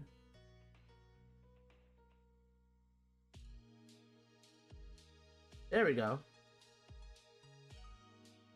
Didn't realize that was a thing. I didn't realize that was not happening. There we go. He put out a large piece of paper with their schematics, and Louis the 14th was written on top of it. With Louis the 14th was written on top of it with glitter on the table. Obviously, I haven't seen it right out the title. What? God, I knew it was spelled Louis. We get what you meant. Now go on, Rabbit. All right. Yeah, here's my idea. Last month, as you know, we managed to capture Horde's poltergeist rat, Charles. For whatever reason, Horde has been feeding this dude a shit ton of food since the first time we saw it in the food court. As a result, he's like twice as big and resistant to Noel's firearms, no matter how many bullets get pumped into it. Poltergeists in general are more of a nuisance to deal with. Rather than being able to be brute force of exorcism, they tend to be have a hidden weak point somewhere on the body. And you managed to find it. Way to go, buddy. Blondie. Noel bonks on DJ on the head with a whisk. Now, I bet you're asking, DJ, if Noel found the weak point, why not kill the fucking rat? During Noel and I's mission, I noticed that Charles wasn't too happy about being force-fed by one of the tank top men and was even going against explicit orders during the fight. So we managed to get on top of Charles and reverse ratatouille him into scaring off the TTMs, corral him to one of our warehouses to weaken him enough so that we could cage him. The weeks to follow, I've been feeding him, and at least from what I can gather, appropriate meal portions for rats like him. Mostly any leftovers and what failed cooking experience Rosita had Rosita that Noah has to throw out that day. For real? You've been throwing them out? Not all of them. Well, just the ones you oversaturate with spices and hot sauce. But when I don't, it just gets called plain. Plain isn't a bad thing, Rosita. On the bright side, it seems whatever you put in those dishes, Rosita, the rat seems to love it. I don't know if I'd like that any better. Yeah, I mean, given her run-in with the rats previously, yeah, no, absolutely. Yeah, no, it's like not a thing.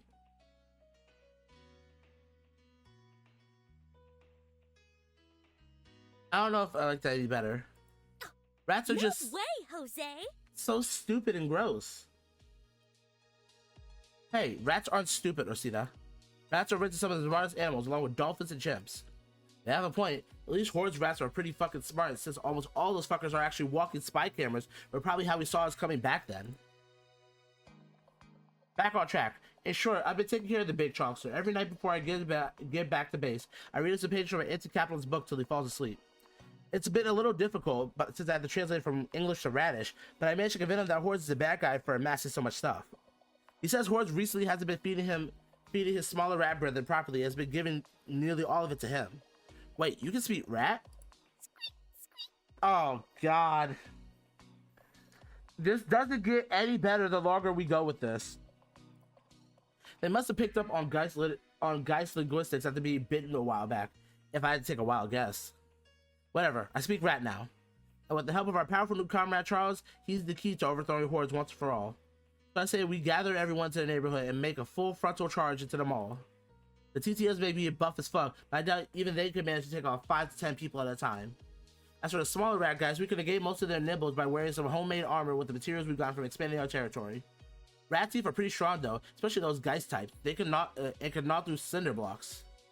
Gross. I don't like the idea of risking casualties even with our holy water reserves to ward and heal the mini Geist damage.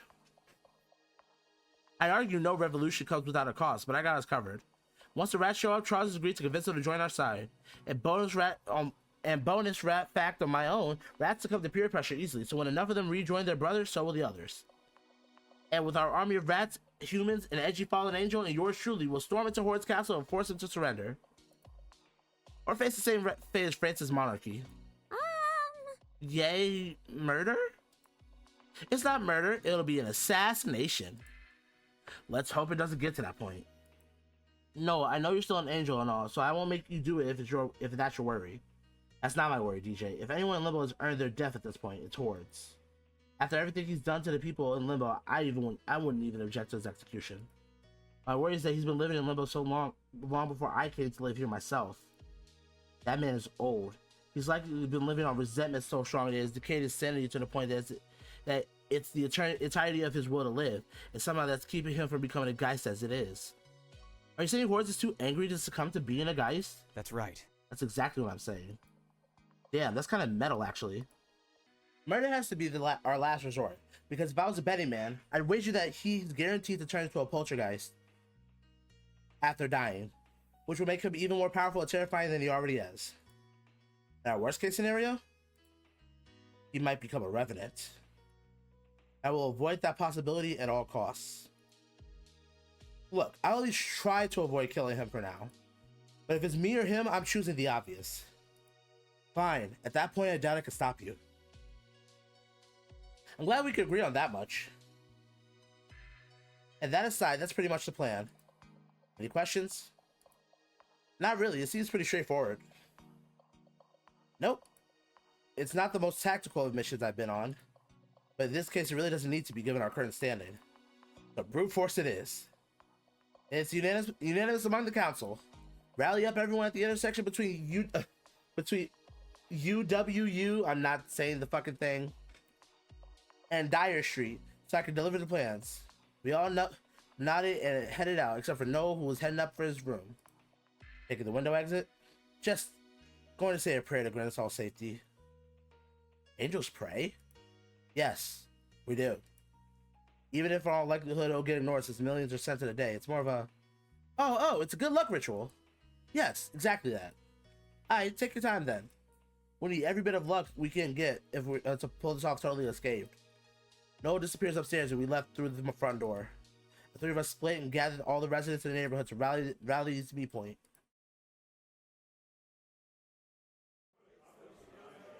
It only took us a few hours to get everyone in one location.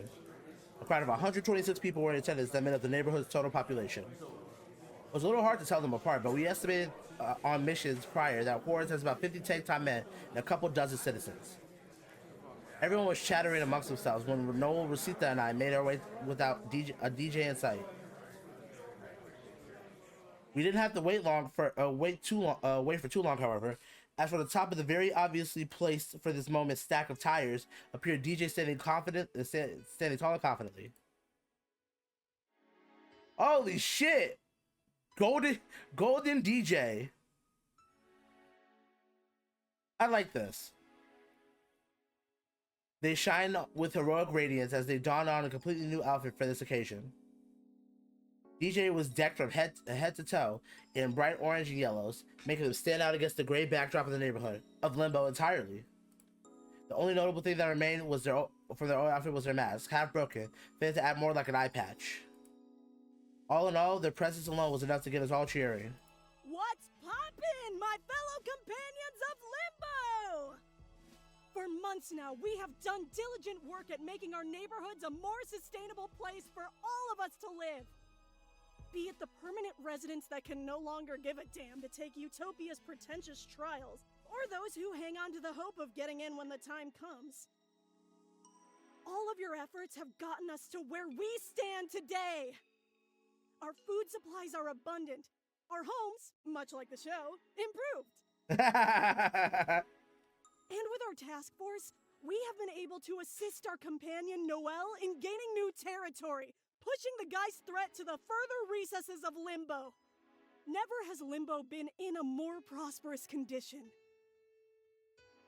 Dude, I love this new outfit. Holy shit, I love this new outfit. Like, give me a sec. Like, this is just beautiful. Oh, I love this. I love this a lot. DJ reached down and extended her arm towards Noel and I. We both nodded and smiled as we took their hand and stood on either side of them. They then lifted our hands proudly into the air. And it's all thanks to the power of motherfucking friendship! Woo! Anime 101! Friendship overcomes all things. We becoming Super Saiyans. Yatta! The crowd roared in favor. Even during my time on Earth, never have I been blessed with a greater group of allies than the ones who stand with me today. And that is why I believe that with everyone's help, we can make my plan a brilliant success, so that we will see the future we desire come to fruition! As I speak now, as you know, we are secretly monitored by the Rat King hordes through the tech-infused eyes of his tiny furry minions. So, I will keep this next part short. DJ then took something out of his pocket. It was one of Horde's rat guys tied up with some thin rope. Squeak, squeak. Oh, squeak yourself, buddy! Now, with everyone listening in, here is my plan for you today. DJ put over the horizon towards the direction of downtown. We are going to take back the mall, replenish our water supply, and redistribute the wealth you've been hoarding to all of Limbo. And we're going to take a very much fucking needed bath! Yeah! Cleanliness! And we have our newest ally at our side to further convince you. DJ whistled and from underneath the tires and 3 of our feet emerged Charles. Noel's wings expanded and opted to hover while DJ and I straddled the guy's back. Everyone gasped inside of the Geist, but their fears were put to rest as DJ scratched behind his ear. Charles squeaked approvingly. Face it, Hordes. You are outnumbered and outpowered now that your boy Charles has joined La Revolucion. We will be at your door in 2 hours tops. Your surrender is expected on our arrival, but if you meet us with resistance, well, you will see why I decided to name this operation Louis XVI. DJ untied the rat guys and let it gently fall onto the ground below. As soon as the feet touched the rat, skidded off in the direction of the ball. Friends, your time of suffering will come to an end. Let us make afterlife history and establish Limbo as a viable third option from Utopia and Hell. Who's with me? Yeah! Woo! Revolution! Off with his head! Let there be cake and all that good shit. Quite literally every soul in attendance erupted in agreement, raising their hands to the air. DJ pointed their bat to one of the garages that acted as the armory, and we all stood up to take DJ's and our revolution to its climax. Into the streets, the battalion marched, with DJ and I riding atop Charles, leading us all to battle. All we had on us was the armor and weapons we had assembled for the jug that appears in Limbo, but to us they were as good as a knight's short sword and shield.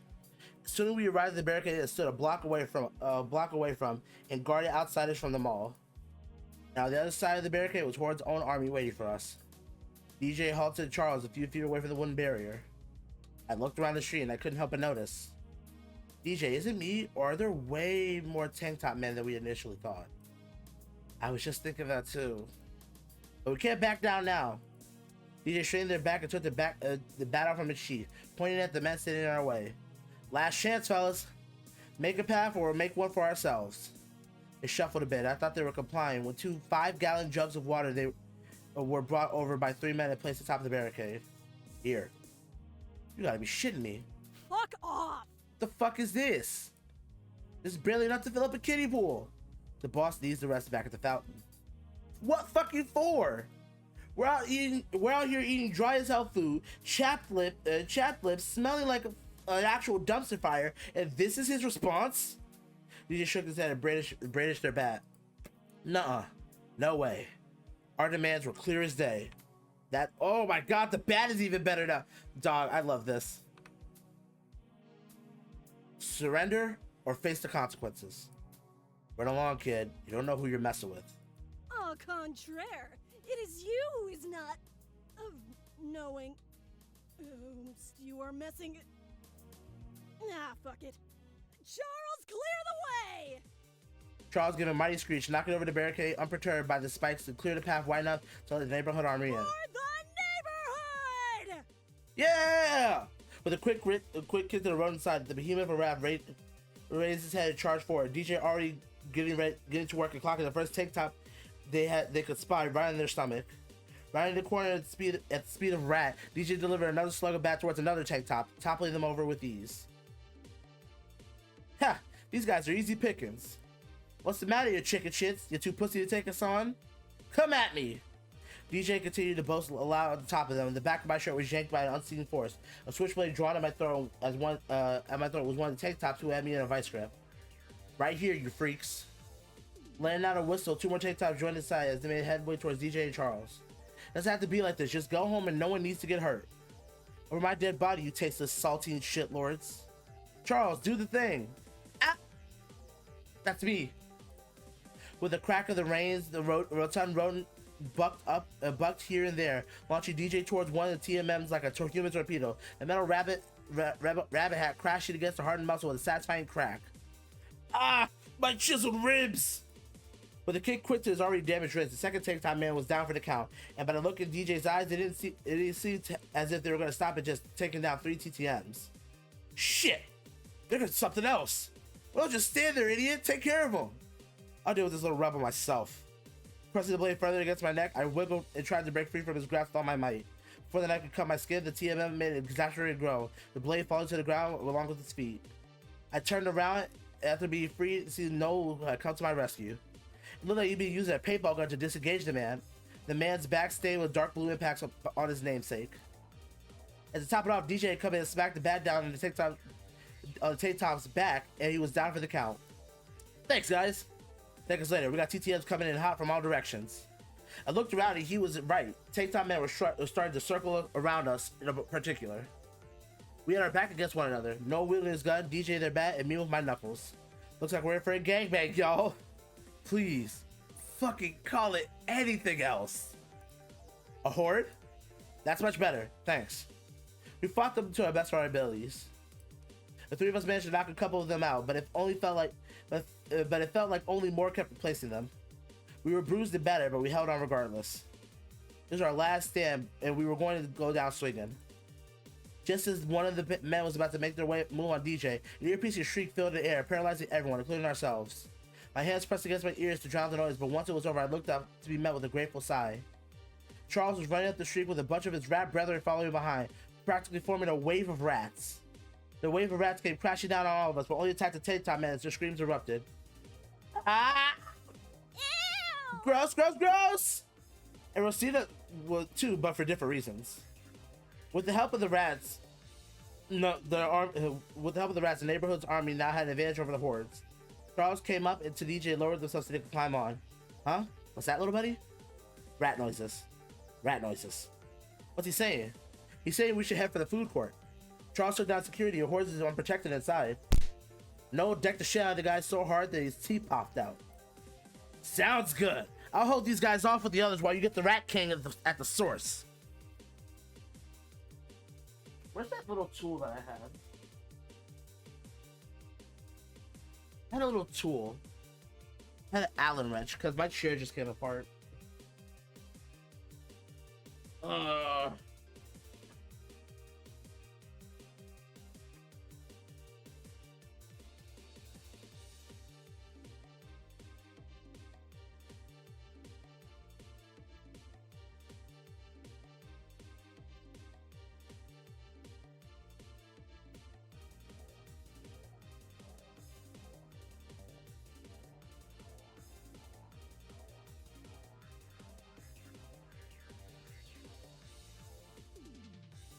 Oh my god. Yeah. Alright, we're gonna have to fix the chair at the stream. Noah then grabbed DJ's hand and took him for a quick hug. End this once and for all, Roadkill. For the neighborhood. DJ smiled, squeezed Noah's hand, giving him a return nod. For the neighborhood.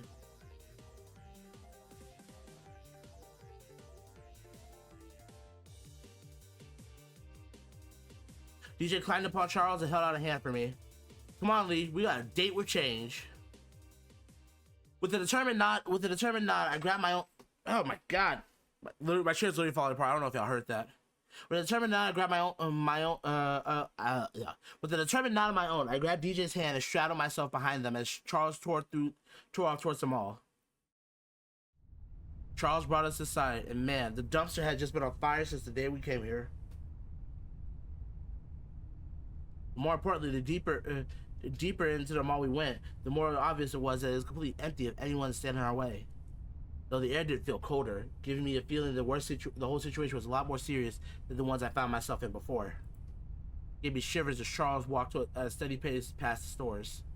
As we got closer to the food court, I couldn't help but notice the hair sticking up from DJ's arms as he held Charles' rein so tight their knuckles went white. It seems that they had the same tense feeling about all this as I did. I remained vigilant, surveying every store in front and back of us closely in case someone tried to jump on us. But soon, the doors we've been looking for quickly approached us. Stepping aside, the place looked much the same as it did the first time we arrived here, complete with hordes standing in the center of the room. Though strangely, a tarp had been thrown over his throne. He seemed so different from the wacky villain we had faced all those months ago. The eccentricities were gone, and all that remained was madness. We all halted by the fire pit, looking up at the man. This is complete and utter madness. No shit, man. Of course it is. Call off your men and reopen access to the mall. DJ stood up on Charles' back and pointed their bat at hordes. Stop having them be closed and we won't have to hurt you. We have plans to run a water system through the fountain and into the homes of all of Limbo. That includes the mall. On top of that, we can come up with a fair redistribution of all the shit that's going to waste here once it's all accounted for. DJ lowered the bat and held it at their side. Despite showing no reservations for the consequences, either that DJ was giving hordes by any chance they could to give him the yield. We ain't gonna leave you high and dry, dude. Just surrender so the suffering can stop. It doesn't have to be this way. You can join. Join you? Ford's face contorted to something much crazier and more unhinged than anything I'd ever seen before. And he made some weird faces before. He then threw his head back and started laughing. Disturbing DJ and I as we flinched from the sheer sight. That's absolutely rich, coming from a band of turncoats like yourself. Just what did he offer you to say all that to me, huh? Huh? What are you talking about? Don't play dumb with me. I know it was you two and that tech-savvy woman that broke into my secret lair all those months ago. You took it. The rats. They told me. You're still mad I stole your car? Well, excuse me if I had better use of it than someone who had locked it away in some garage. Not that! Is it the robot? Are you talking about the robot? DJ looked towards me. I had no idea what he was talking about either. Very well, then. He's definitely talking about the robot. His maddening smile returned, wicked and full of something I couldn't describe. Anger? Rage? Disgust? Fear? I'll have you know that even with my machine schematics gone, that was only but a small portion of the whole picture. Forrest reached behind him and pulled at the top the tarp that covered his chair. Although it wasn't actually his chair underneath the covers. Why is it called NTR? Why is it called an NTR? It was something completely different, made of metal. Behold, feast your treacherous eyes on my machine. The Nightmare Termination Rats, also known as my NTR! Oh, for the love of God. For the love of God, man. Listen, man, I feel that right with you. DJ started trying to continue to laugh. The what? NTR? Yes, the NTR. Why are you laughing? Do you seriously not know? Forrest continued to frown at us. It has only made DJ's laugh turn into a full-on laughter fit. DJ leaned over to me as they tried and failed to keep it together. This dude really named his mech after a fetish. Forrest snarled and jumped on the driver's seat of the mech. Its limbs metallically creaking as it powered on instantaneously. The laughter was over and the two of us were now faced with a problem as it jumped down to meet us at the center of the food court. I didn't want to have to fight you, Charles, my son, but if you sided with these deserters who've chosen to accept his lies, and so be it. Forrest's robot got into a fighting stance. The winner of this battle will don the heavy crown it takes to rule Limbo. Seriously? Fine, I warned you. Now I'm gonna beat your ugly ass to the ground. Charles gave a battle cry as it shook the very walls of the mall. On guard! Charles charged forward, each hokey step shaking the very floor of the mall as hundreds of pounds of Geist flesh bore down on Hordes. Horde's machine lowered its stance, its claws opening and preparing for the attack. Geist met machine in a loud crash as Charles cried out, but Horde's machine managed to hold it for a moment. You think it will be that easy to best me, Charles? This machine was made for fighting beings more powerful than man. And you are no exception. With a loud whirring twist, the machine's waist began to twirl, bringing Charles and DJ with it. Whoa! Charles went flying through the air, flailing in the air as DJ desperately clung to the beast before he crashed into a wall, barely managing to land on his feet before plummeting onto the ground. DJ! I'm okay. They sounded a little shaken, but not out. I couldn't help but breathe a sigh of relief. Charles shuddered and snarled, growling at the machine. The rat let out another loud screech before charging full speed once again. We can do this as many times as you wish, Charles. I'll do whatever it takes to bring you back to me.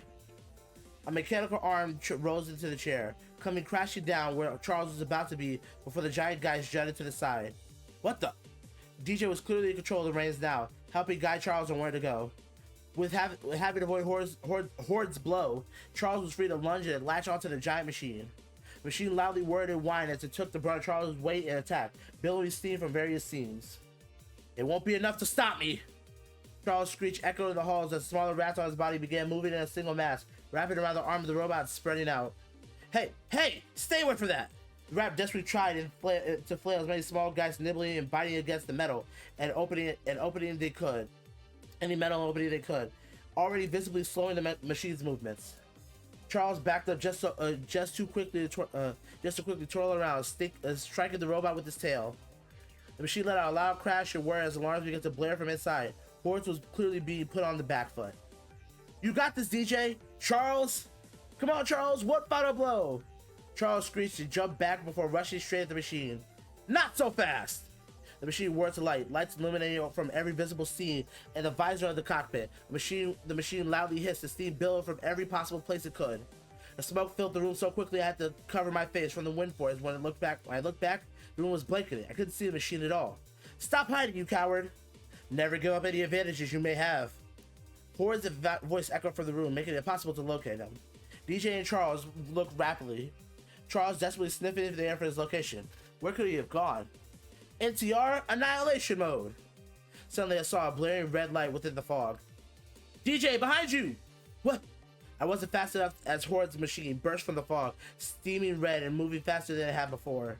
It came upon Charles and punched into the guts with tremendous force, causing a gust of wind to push back the fog for the impact alone. It pains me to do this, my son, but I can't let you get in the way. If you are against me, then I'm willing to fight you with everything I have. Charles screeched and tried to retaliate, but just as his giant fangs came down, the machine disappeared back into the fog. How the... A flash of red, and the machine came up from another side, striking Charles hard once more. Charles screeched in pain, some of his black ooze splattering from the ground on the ground for the damage. Another burst from the fog saw the machine land a third punch on Charles, almost knocking the giant rat prone. How the hell is he so fast? Fools, my NCR is 3 times faster than your average rat. What follows a flurry of blows from the fog, the machine rushing forth and striking before vanishing back into the fog. For their part, DJ was barely managing to hold on, each powerful blow from Horde's machine nearly knocking them off each time. You think I'm gonna fall so easy that I'm just going to roll over and die? Limbo's been mine for centuries! I'm not gonna give it up, not when he's still out there, not when things haven't been made right! Fuck off! You're the one making things worse for everyone! Just share your goddamn food! The fog in the room billowed away as the rat mecha came speeding out and up to Charles. The metal came crashing down upon his body, and Charles opened his arms wide and lunged himself at Hordes. In his pain shrieks, he was able to wrap himself around the glowing red mech once again. Charles! The mech loudly whizzed and whirred as Charles held it in place. It was obvious this wasn't going to hold. Charles was going to lose and nothing was done. The DJ stood up, holding the bat, and jumped from Charles back onto the mech. Stop fighting back! DJ then slammed the pole down into a visible gap in the back of the machine's neck, driving it down as deep as it would go.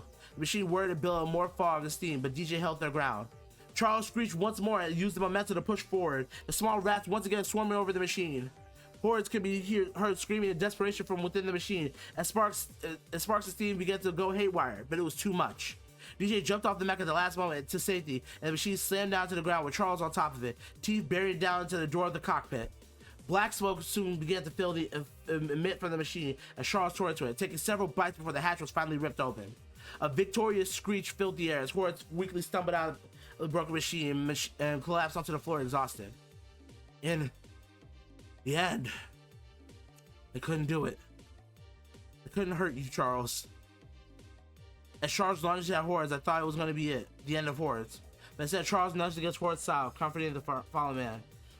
A smile appeared on Horde's weak face as he lifted a hand and gently caressed Charles' face. It was strangely wholesome. DJ let them have their moment for only a moment long before stepping in to face Hordes, with Charles moving to the side for their confrontation. As Hordes tried to crawl away, they were face to face with a DJ's bat. It's over, Hordes! Your machine is totaled, your men have fallen, and you are helpless.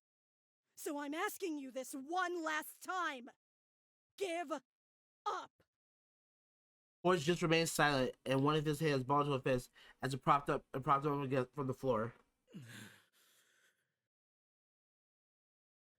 You know nothing of the evils you are working with. How they do not have your best interests in mind. The lies and slander they spread. I'd rather be stricken down here than face whatever torment the original sinner has in store! What are you talking about? Hordes had grabbed DJ's bat while they were confused as to what he was talking about and pulled it down to the ground with him. They tussled and tumbled around the floor, punching, clawing, and kicking at each other. Hordes has DJ pinned down and wrapped their hands around their neck and began strangling them. DJ flailed around underneath them, clawing and kicking at the man to little avail. The bat had rolled to my feet when DJ called out to me and I had to act quickly.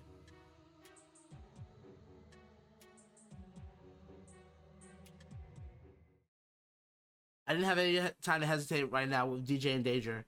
I grabbed the bat off the ground and charged over to Hordes. I swung the bat I swung the padded weapon down on his head, making a squeaky noise as it smacked against his skull. He let go of DJ. He swayed back and around a daze, clearly speaking deliriously. It's just a silly little fruit. How much could it hurt? He had tumbled onto the ground, going limp as he instantly succumbed to unconsciousness. DJ pushed themselves back up, coughing as the air returned to their lungs. I crouched down beside them to make sure they were all right. You all right, DJ? No, I wish he choked me harder and made me call him daddy. Yeah, they were all right. I gave a laugh and helped them back up. DJ looked over Horde's body and tensed up. Yo, is he? Nope. I took out the rope and tied the man right quick, even going the extra mile to duct tape his mouth so you wouldn't have to hear him spouting more of his nonsense. That'll do it for now. Why is he Shibari tied? Why did we tie him Shibari style? What the fuck? Man, I feel like I keep owing you and Blondie more and more life saves. You can stop putting yourself in danger all the time. Hey, you're right, but also, fuck you. Putting myself in the line of danger is how we got this far in La Revolucion. Yeah, you're right, and I think I speak for everyone I say I look up to you as our leader. And that's why I grabbed Horde's crown and placed it on top of DJ's head. By the rules set in place by the Rat King himself, I dubbed you the new King of Limbo. Smells like cheese.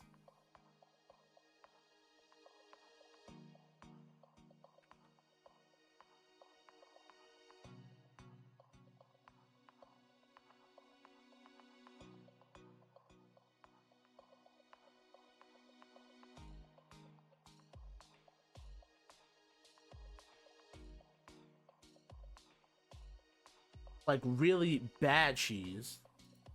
The weight of the crown is not the only burden, but also its rank stench. We laughed amongst ourselves, one another, and then looked down at Hordes. So, what are we gonna do about him?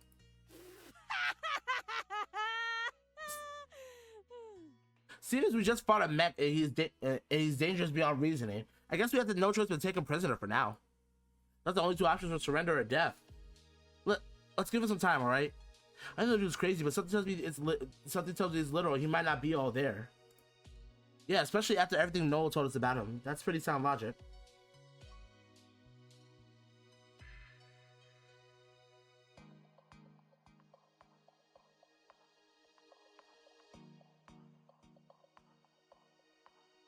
Not to mention, he was spouting some crazy stuff back there earlier. Original Sinner? Who the hell is that? Don't know. But even still, we won. The plan was successful. DJ tied Horde's body up to some more rope to make a leash. They gave it a few tugs to make sure it was secure and smiled. Let's inform the neighborhood that the battle is over. With my help, we dragged Horde's dazed body out with us. The battle outside had come to an end. It seemed as though most of the Taytime men had retreated elsewhere. Only Taytime men ones left were those who had been knocked out or tied up. After handing the leash to me, DJ hopped from the river bridges to the mall statue island and climbed all the way up to sit on his shoulders before giving a loud whistle.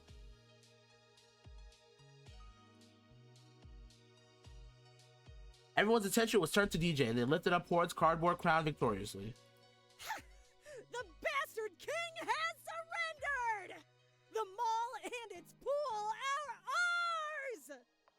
Everyone was silent for a moment, never believing that this day had actually come before it erupted into fanfare. People dipped their heads into the fountain while others filled their canister and jugs with the perpetually clean water. Others stripped to their underwear and jumped into the water for a long overdue bath, including Rosita. OMG! Oh my gosh, finally! Rosita took out a loofah and began rubbing all over her body. She was, to sound respectful, very thorough. DJ waved the crowd a bit more before climbing down and pocketing the thing when Noel dropped down from the sky. Noel came in with a flurry of wind, panting as he came in for a hurry. I see negotiations went well. I mean, there was some Netarare and choking involved. Save it.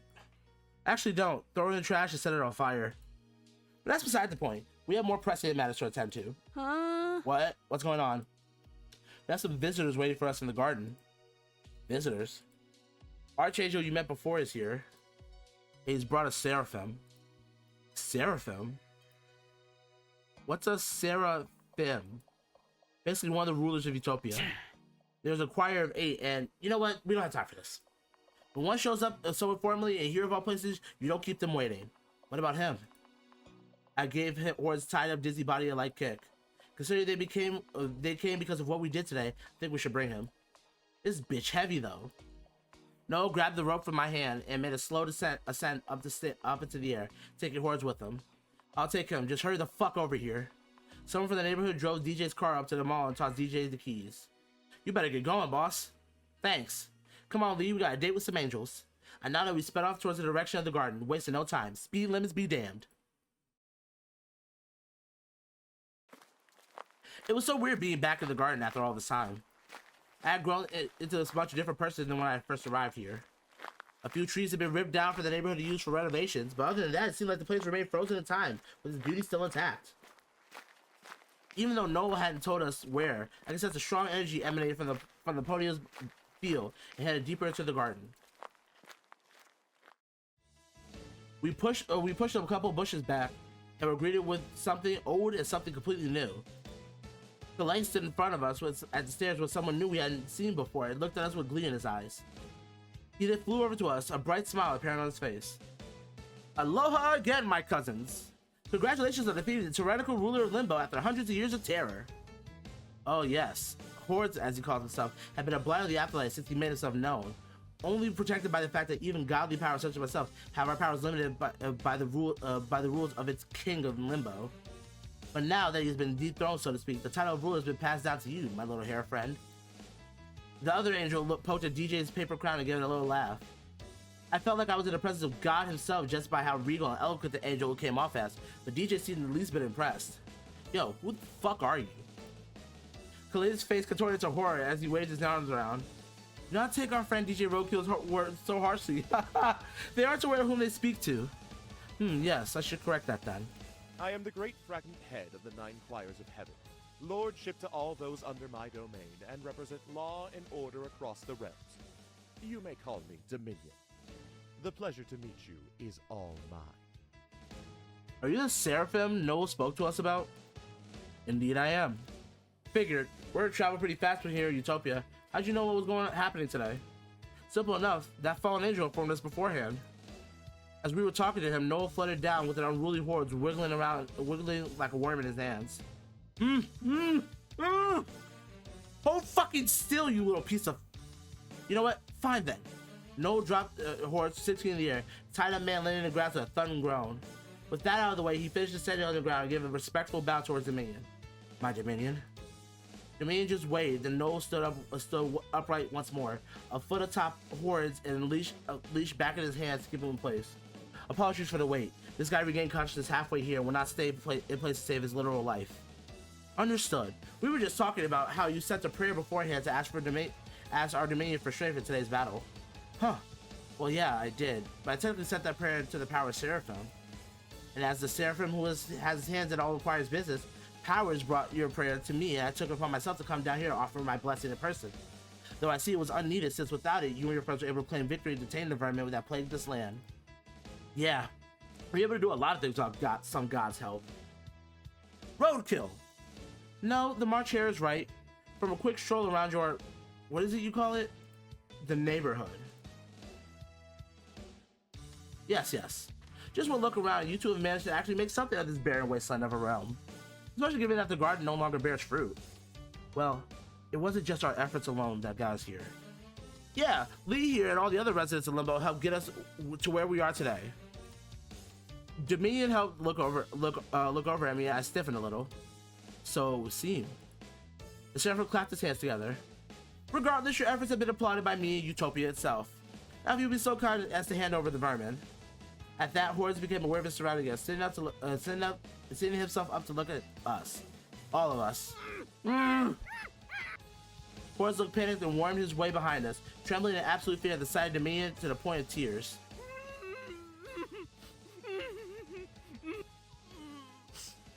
Not to sound disrespectful, but why should we hand over our prisoner to you? You've endured what he's capable of, haven't you?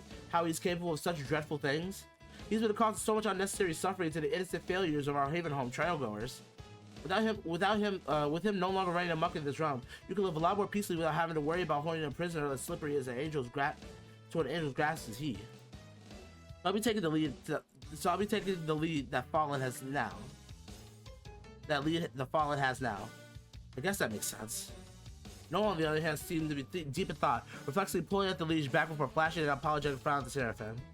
Forgive me, my Dominion, but since when did Utopia start holding human prisoners within its walls?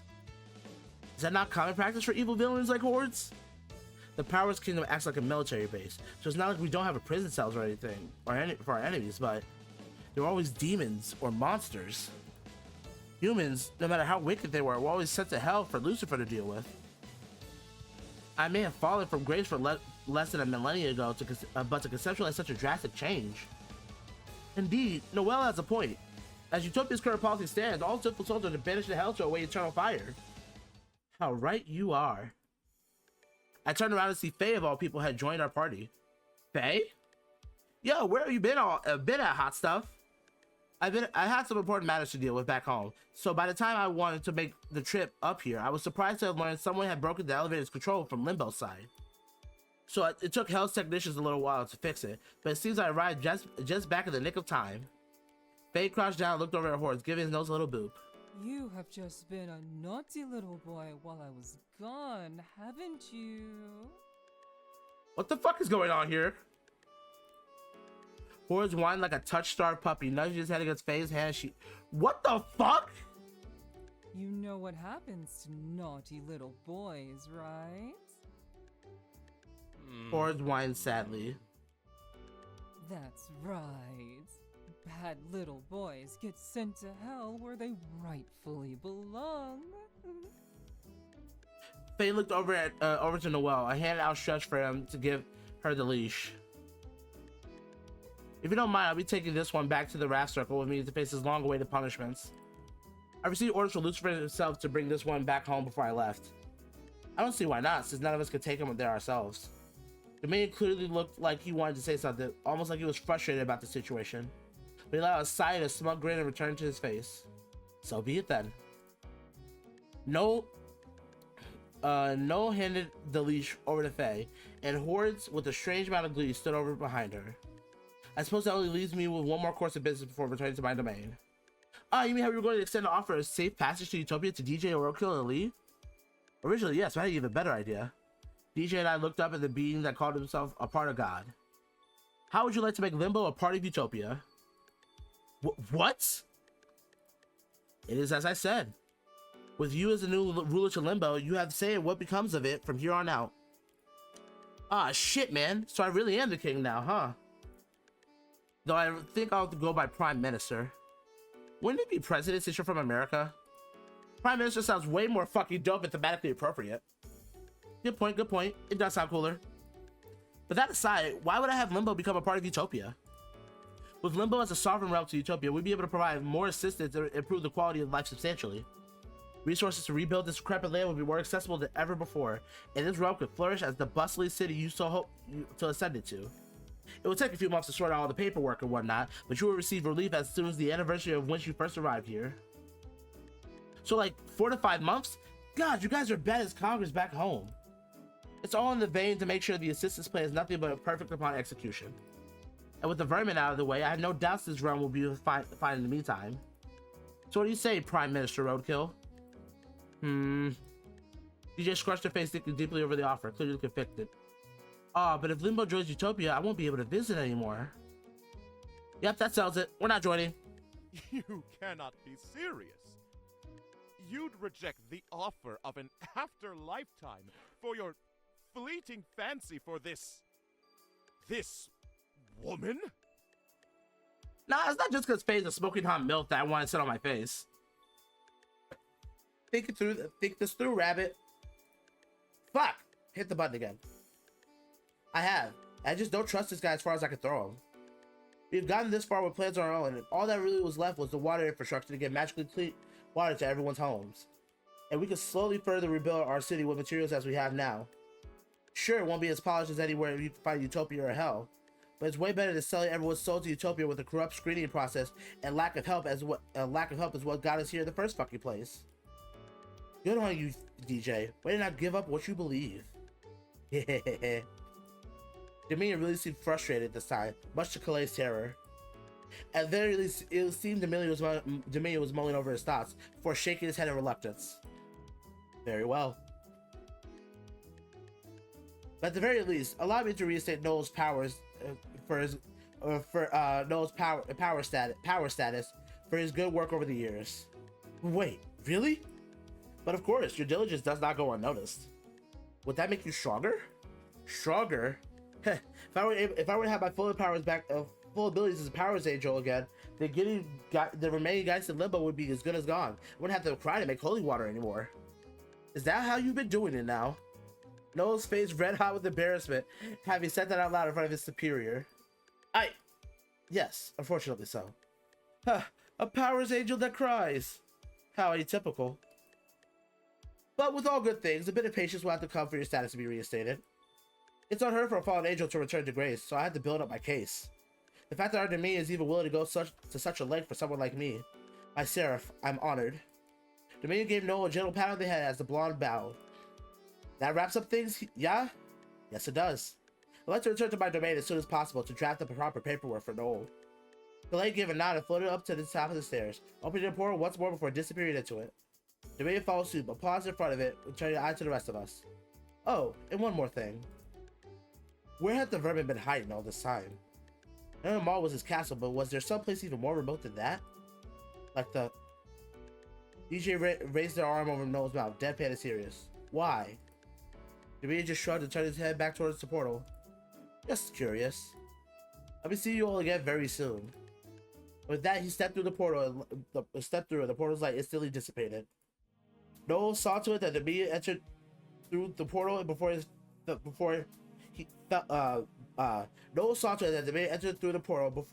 he fell to his knees in a dramatic fashion. Oh gods, that was pure anxiety inducing. I need a minute. Yeah, this was also sudden, but DJ managed to handle that pretty diplomatically. I nudged DJ, they too fell to the ground, flat on their back instead. Jesus fucking Christ! That was the most intense thing I ever had to do in my life! I had to turn down God! As high and mighty as Dominion probably sees himself, he alone does not make up the entire picture of what the true God is. I don't give a shit about Lord Faye. That dude was fucking terrifying to talk to. I'm scared I didn't make the right decision in that moment to take his offer. Would you have done it differently if the clock was reset?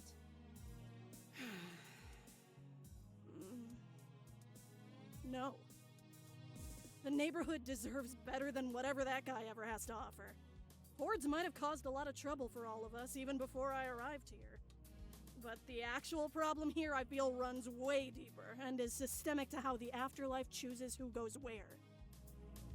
And even if it hurts my pride, I doubt even I could do much of anything about it, even if I had Limbo absorbed into Utopia.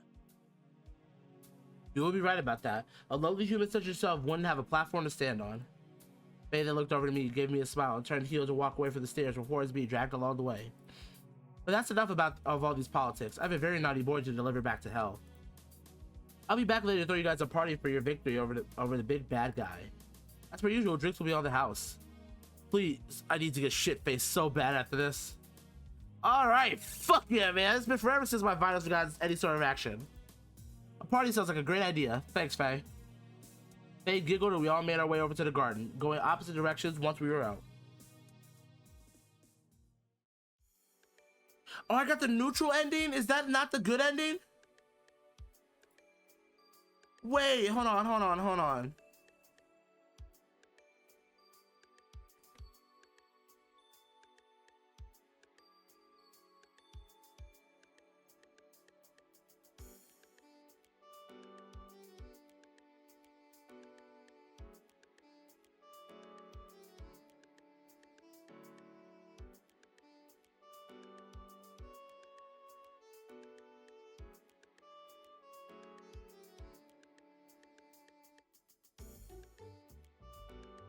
Let me fucking look at this. Hold on.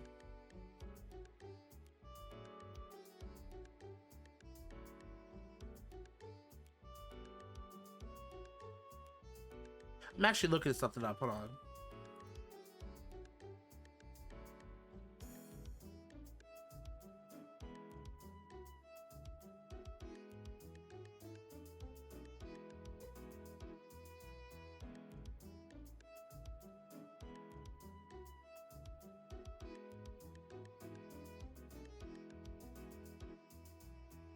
Hmm.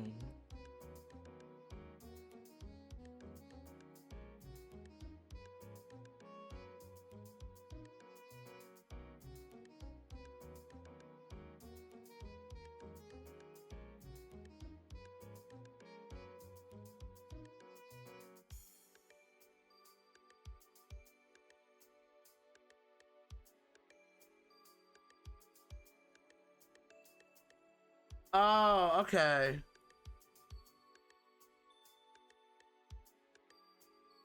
That's unfortunate. All right. So a couple weeks now since the battle at the mall, things have been improving steadily but surely. We managed to get the water flowing water flowing to a few of the houses in the neighborhood, and those without are content with making the trek to the mall, a mall fountain for the time being. Until then, with hordes gone, we've also been making efforts in redistributing the excess of hordes wealth to the people. With the process mostly involving DJ calling out who wants this and chucking it into the crowd to see who catches it first. It's a process that works most of the time since most of the residents are open to sharing, and no handles giving out the more important stuff deliberately while DJ rockstars the rest like it's a merch on a concert. Alright bitches, my throwing arm hurts and that's enough for today. We'll be doing this again next week. Same time, same place. The crowd groaned in disappointment but calmly dispersed from the pile DJ stood on. The people exited out of the mall with their stuff in hand, content nonetheless with what they received that day. DJ hopped down to where Noel and I stood, clipboard in hand. Everyone that attended received the boxes of necessities. Anything that was not in attendance would have theirs delivered to them by receipt at a later date.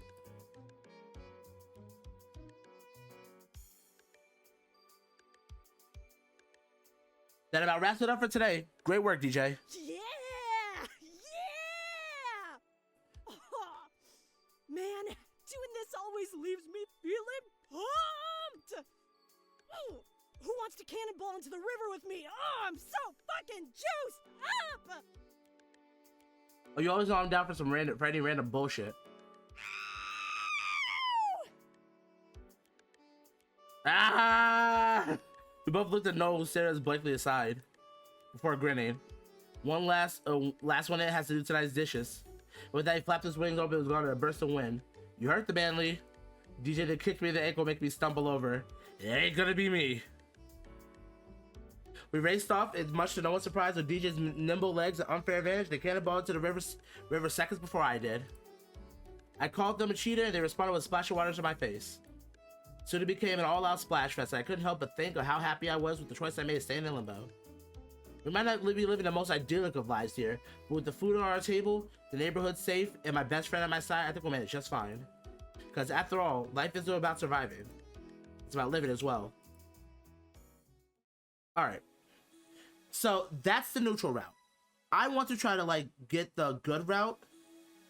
So, I'm going to go ahead and load up this and just... I want to stay in limbo. Wait for DJ to finish. Proceed cautiously. No, I want to stay. Nah, I'm good. Take the potatoes. So... yeah, take the potatoes. I got mugged the last time I was here. So... I'm gonna go for the carrot. And then I get out. Okay. What was your job like? What was this one? Let's see. Yes. To make the best of every day of the people you love. I don't think I got this question before.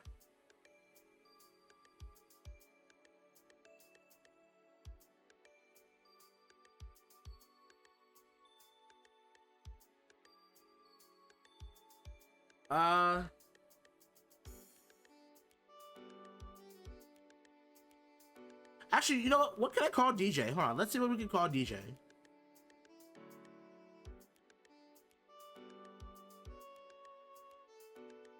Feel free to pass on this next question, but do you only go by the moniker DJ Roadkill?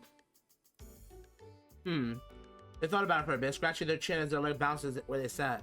I guess it's okay if I tell you. I consider you a friend. I prefer you don't. I don't prefer to go by my stage name for trans reasons. It was for privacy since I didn't want to end up missing if my info got doxxed after a rally. So my family and friends, I'm Jesus Hoya. Jesus Hoya, or JJ for short. I'm gonna go JJ. Yeah, man, that's cool. Feels nice to be called that by you. I'm still gonna call you Rabbit regardless. I ain't complaining. I kind of like that one too. Okay. So with that being said, yeah, then we just skip all of this. We go through all that. And then we knock hordes out.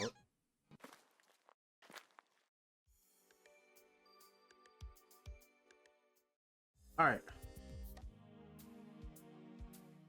Alright, here we go. It's been a couple weeks now since the battle at the mall, and things have been improving steadily but surely. We managed to get the water flowing into a few of the houses in the neighborhood, and those without are content with making the trek to the mall fountain for the time being. Until then, while Horde's gone, we've also been making efforts to redistribute the excess of Horde's wealth within the people. Okay, yeah.